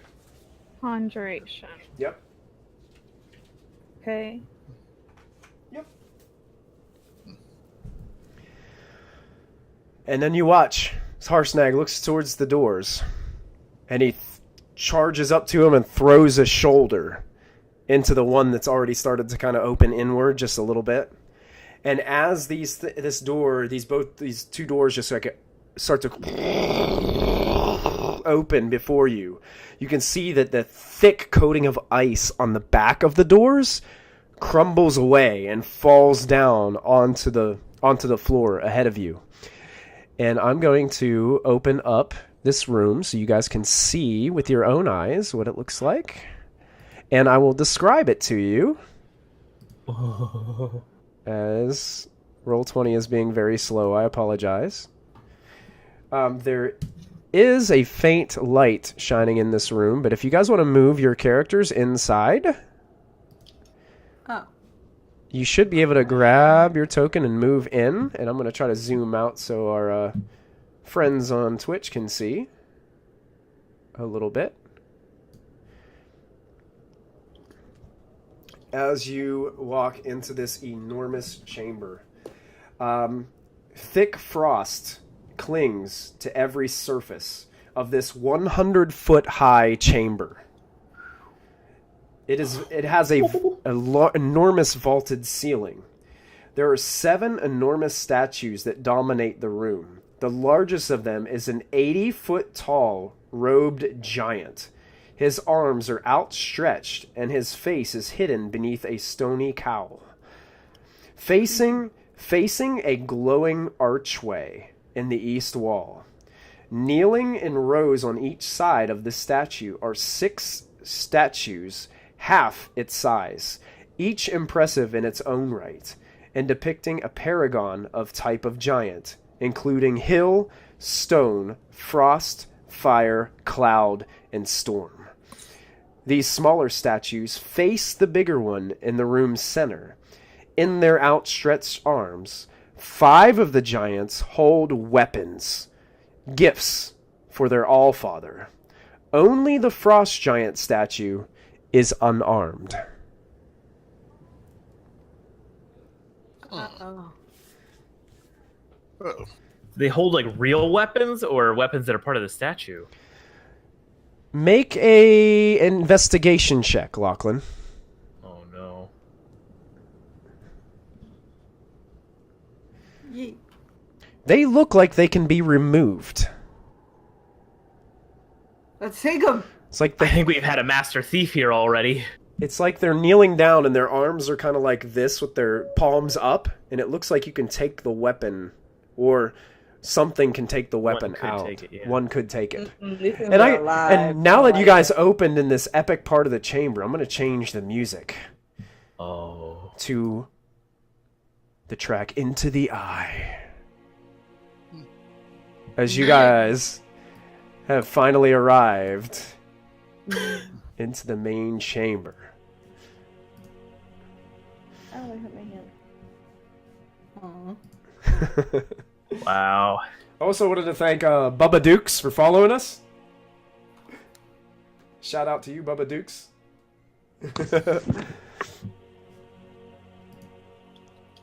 What else would you guys like to do in this moment? I would have pointed out the missing weapon to Harshnag, so he's aware. Yeah. Oh! He approaches this frost giant in the top center.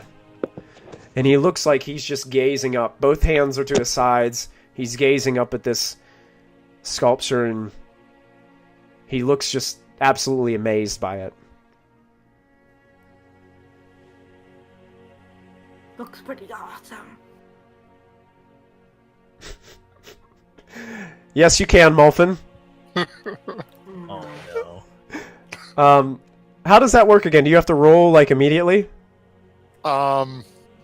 Can be done at any point. Okay, yeah. we'll hold off on it for right now, since we're close to finishing up the stream for tonight. But yeah, Harshnag is just looking up, and Ashlyn kind of approaches beside him. I remember this place. Cool. It's been a long time, but...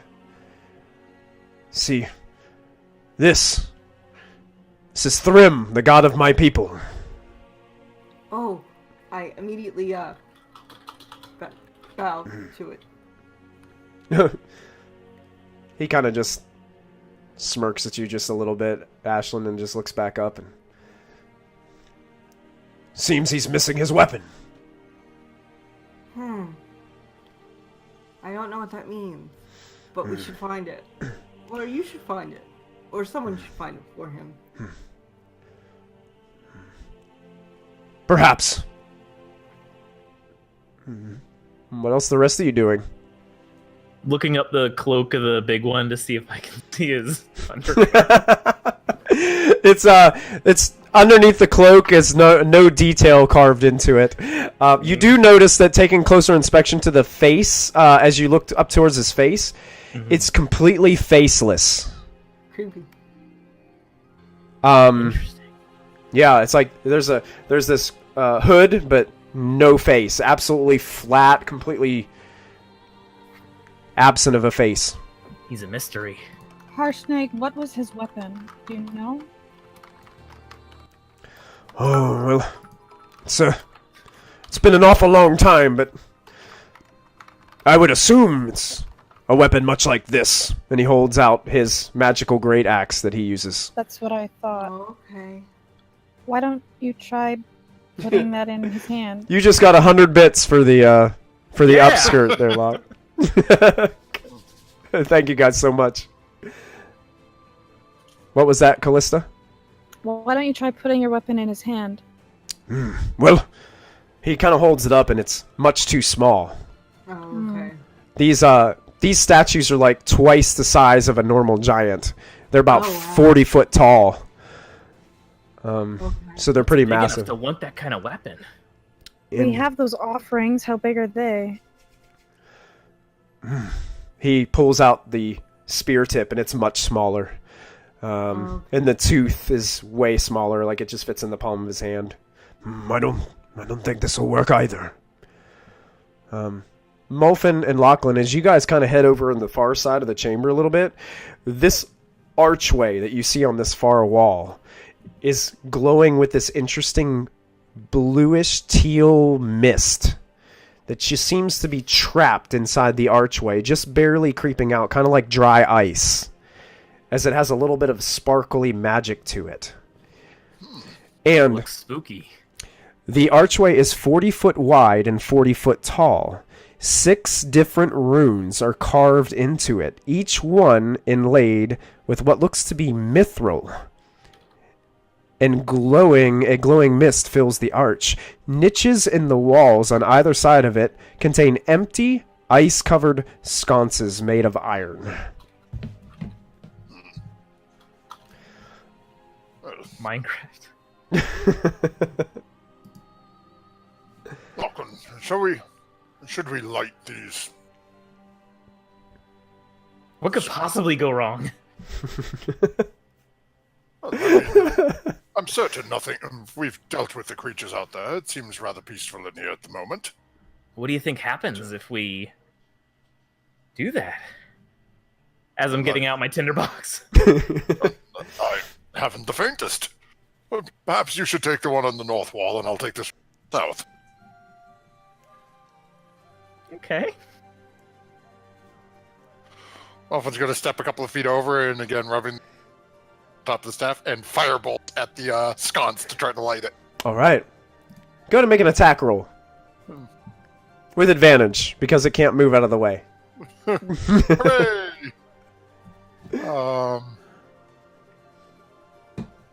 Because it's firebolt, and I need somewhere to click it. Well, fire it at Anastasius, because JJ ain't here. Your firebolt goes zinging towards the sconce, up at an angle, because it's about 20 foot up.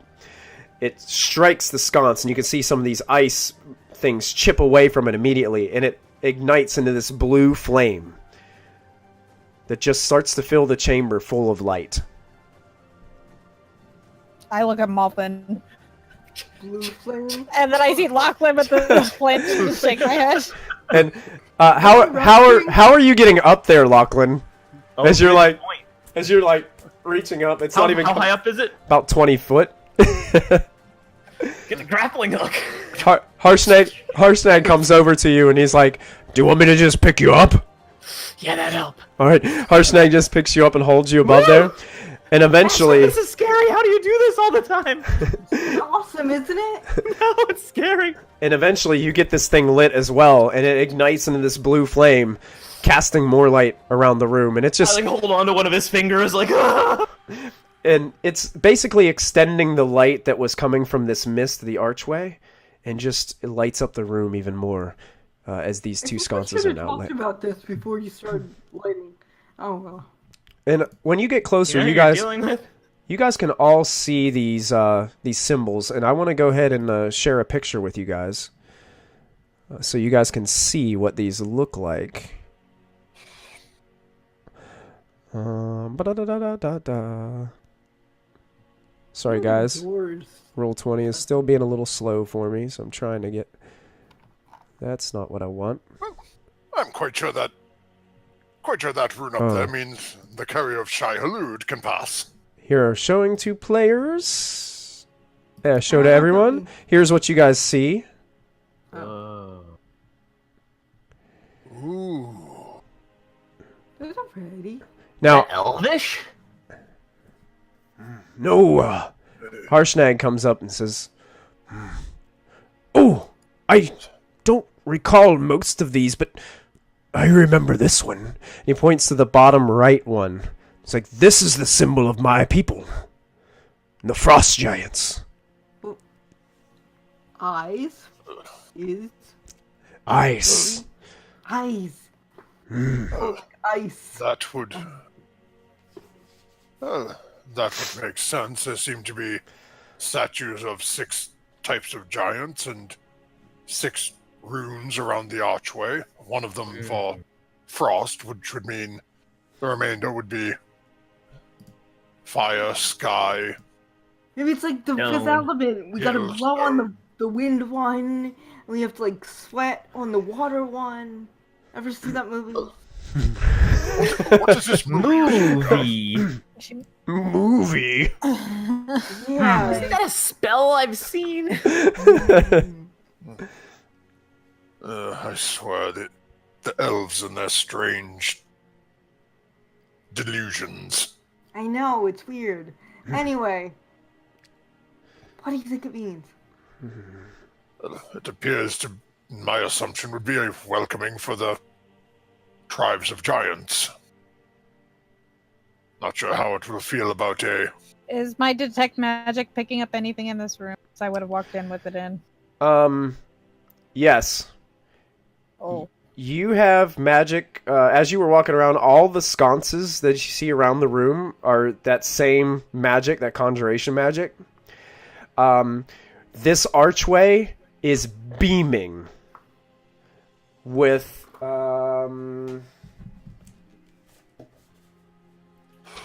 Let me double check. As I have to go find a spell that does the same thing.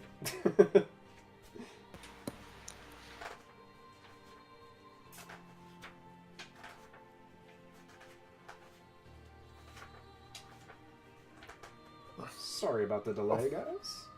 Real quick, Sarah, did Ashlyn actually ask for an undead minion? It's conjuration magic. A lot of it. Hypothetically. A lot of conjuration. Yeah. And the weapons in the hands of the giants are also beaming with a very similar magic. They're also being with conjuration. Yes. Can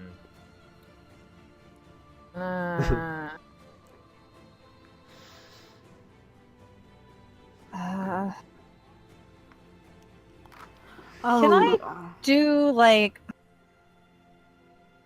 perception or investigation to try and see if there's anything I'm missing here? Go ahead and make an intelligence check.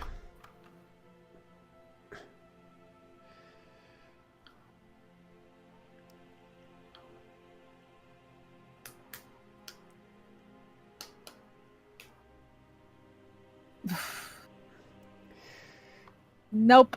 The only thing that you're picking up is having these weapons glowing as radiantly as they are with your detect magic with this archway. Mm-hmm. There's got to be something connected between these weapons and this archway. Yeah, Maybe we throw the weapons in the archway. but we're missing one. That's my concern. Ah. Maybe Oh, we throw Lachlan in the archway. you know, one time I remember it's kind of coming back to me, but when my father brought me here long ago, I remember him taking the great axe of Thrym Oh, that's not. and using it for something. Did he bring it back? Using it here? Yes. I Oh. just don't know for what. I can't remember. And I do remember him putting it back. Oh, good. Oh, are they like keys? Oh. Arshnag. Perhaps. Molfin's gonna walk down to the statue. What item is? Cutting it out? Yeah, Yeah. we didn't hear it. Any better now? Yes. Hmm. What sort of item is this statue south of Molfin or south of me holding? That is... Let me double check. That is the statue of Memnar, Memnar.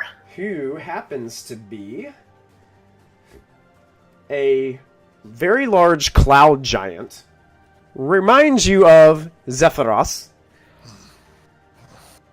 You get this hint of extraplanar entities in your mind as you see that he is holding a mithril spear in his hands.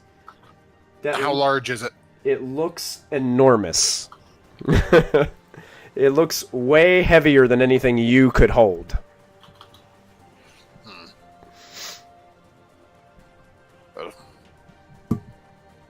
There's no way for me to lift that. Do anything on this side look like something Molfin that I feel I could pick up?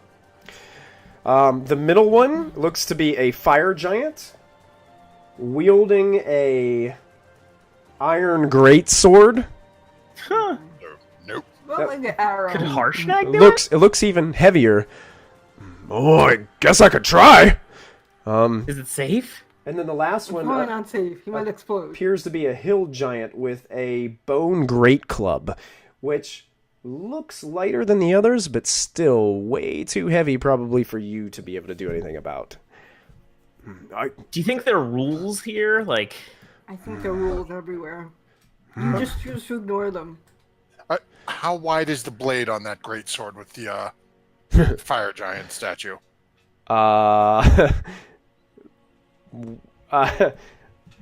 I'm thinking if it's a 40-foot tall statue and it's wielding a two-handed greatsword, what you guys think? Maybe like 8 to 10 foot wide would be a good estimation?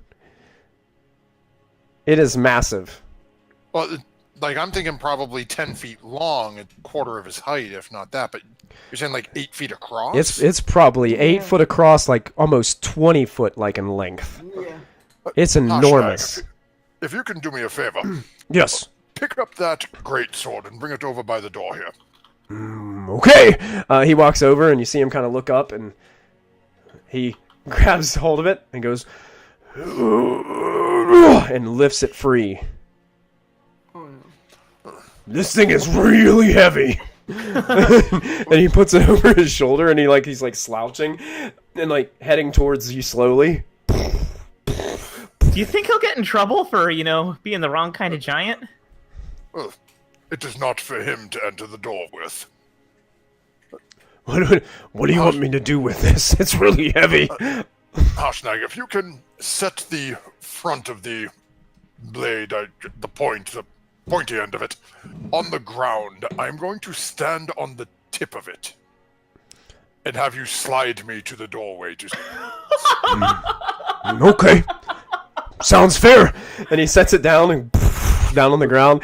Should I go with you, Krebs? I'm still holding my detect magic to see what's gonna happen here. Yeah, I'll go with him. you're still seeing the same thing glowing, Okay. Callista, and you watch as Harshnag slowly, the massive greatsword just like across the ground, and I'm it jumping just on and holding on to Molfin's robe.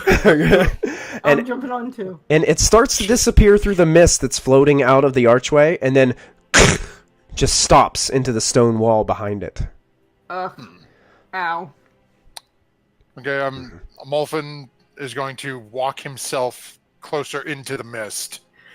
Yeah, you just kind of walk. You get a little bit in, and you just into the wall. Ow. Ow! Again. So that's a failure. Harshnag slides the sword back out. Any luck? Nope. Ow. Well, Does he have to touch the right? Oh. I hope not. Symbol? Well. Let's come here again. With a massive weapon? How are we gonna Why lift don't- it?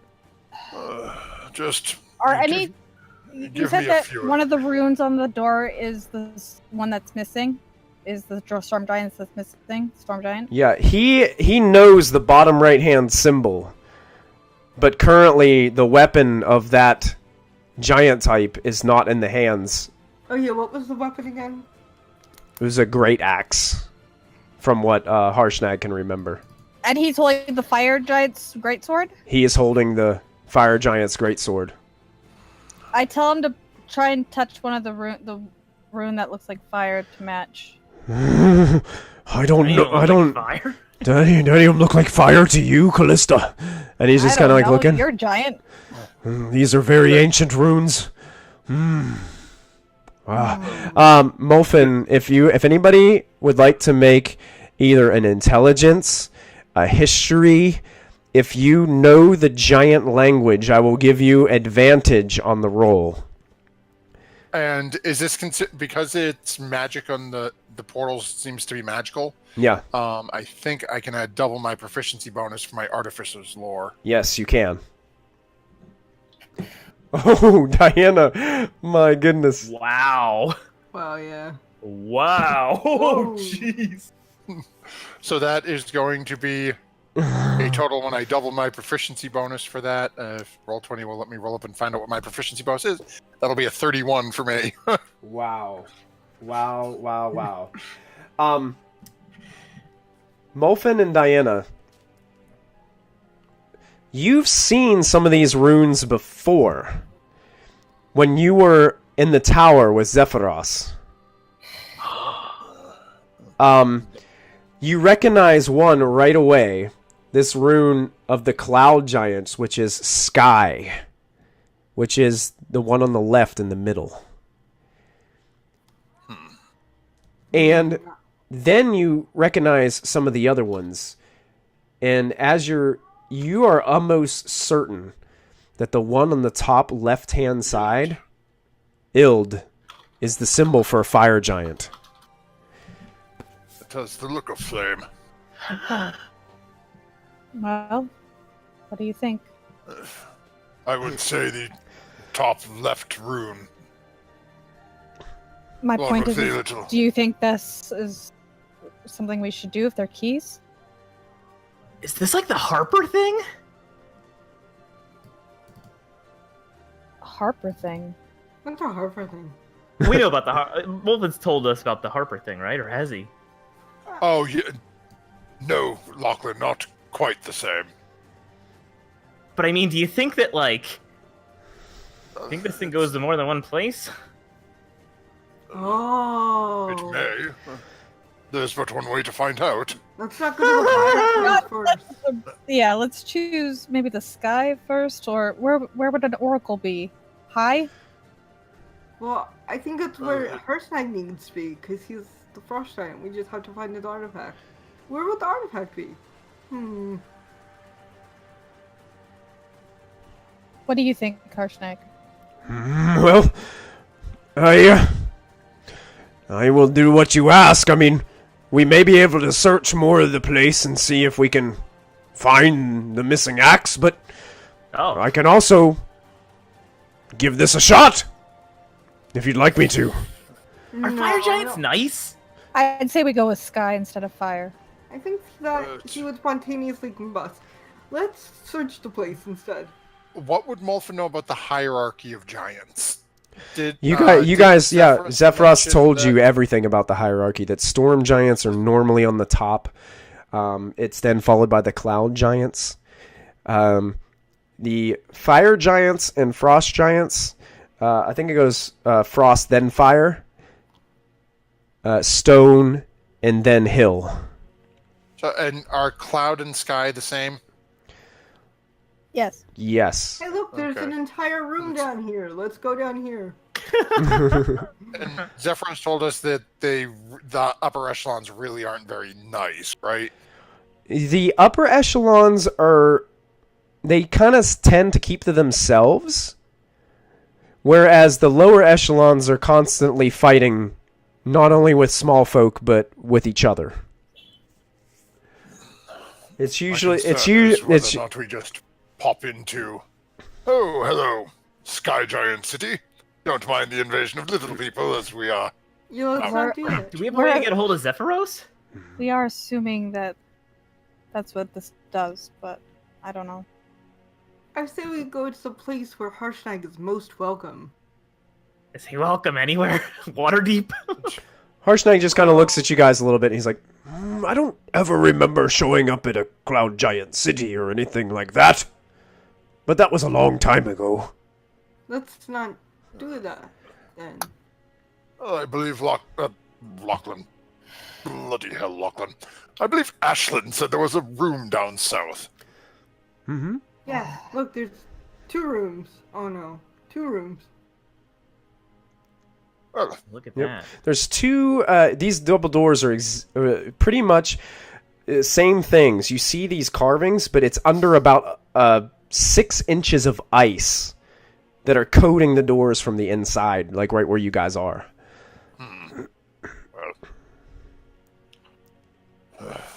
it's going to Wonder if take there's quite some magical- time to burn this. Callista, perhaps a little aid with your fire. Oh, there are doors up north too. I yell from the north. Yeah. Everybody take one door. way Harshnag, across. are any of these ringing a bell for you? There are 2 doors. And they're all covered with ice? They're all covered with ice, about 6 inches of ice. We could open one up and find out. Oh, okay. Do you? This thing is really heavy. Can I put it down? Yes, Put it back. Yeah, put put it it back. back. He walks over and he sets it back down in the fire giant sculpture. You're so strong. Oh, thank you, Ashlyn. So are you. Oh, shuck. Well, wait, excuse me. Chief Ashlyn. Ah. Shall we split the difference? Perhaps Callista and Diana check the north, and Lachlan and myself check the south? I mean, Harshnag. Well, as chieftain, you are free to go where you want. I would not dream of instructing you as to how to behave. Your Majesty. Okay. I'll think about it.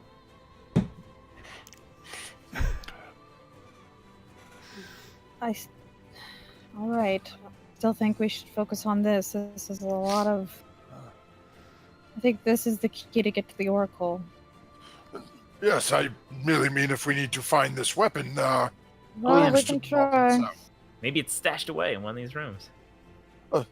Lachlan, please step away from the door a bit.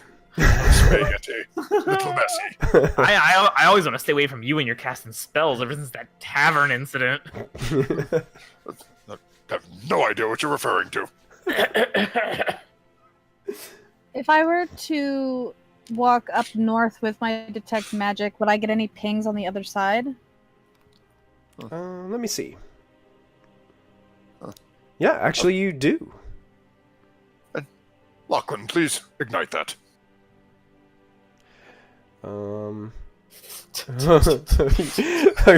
So as a new thing of grease kind of covers the icy door, Lachlan is using his tinderbox, and it catches on fire, and you watch as the ice is starting to melt away rather rapidly. Lachlan, please back away rather quickly. Water and grease fires do not mix well. Yeah, I don't want to get cooked. You get a faint sense of transmutation magic, Callista, on the other side of your doors to the north.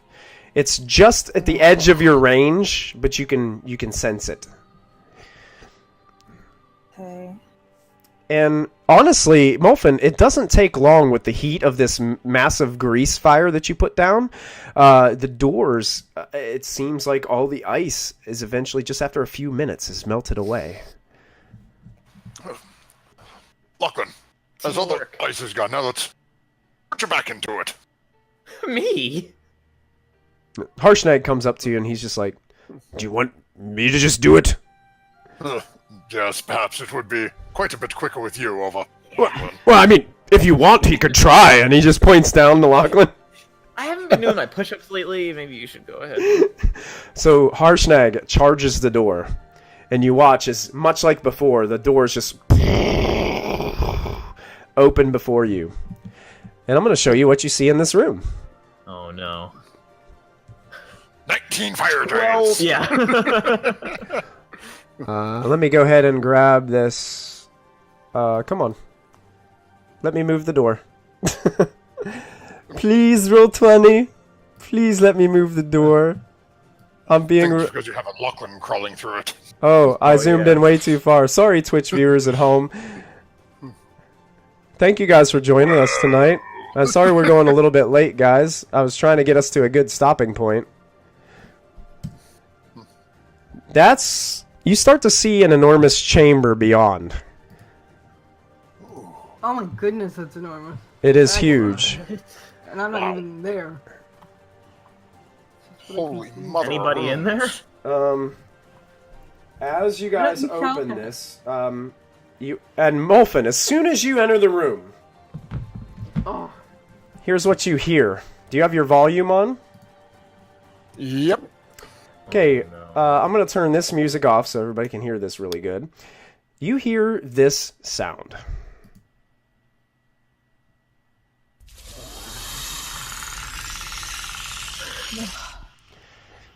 I don't know what that means. And standing in an alcove a little bit farther, you see a familiar creature that you fought a long time ago. Oh crap. It reminds you of a centipedal creature that is beaming.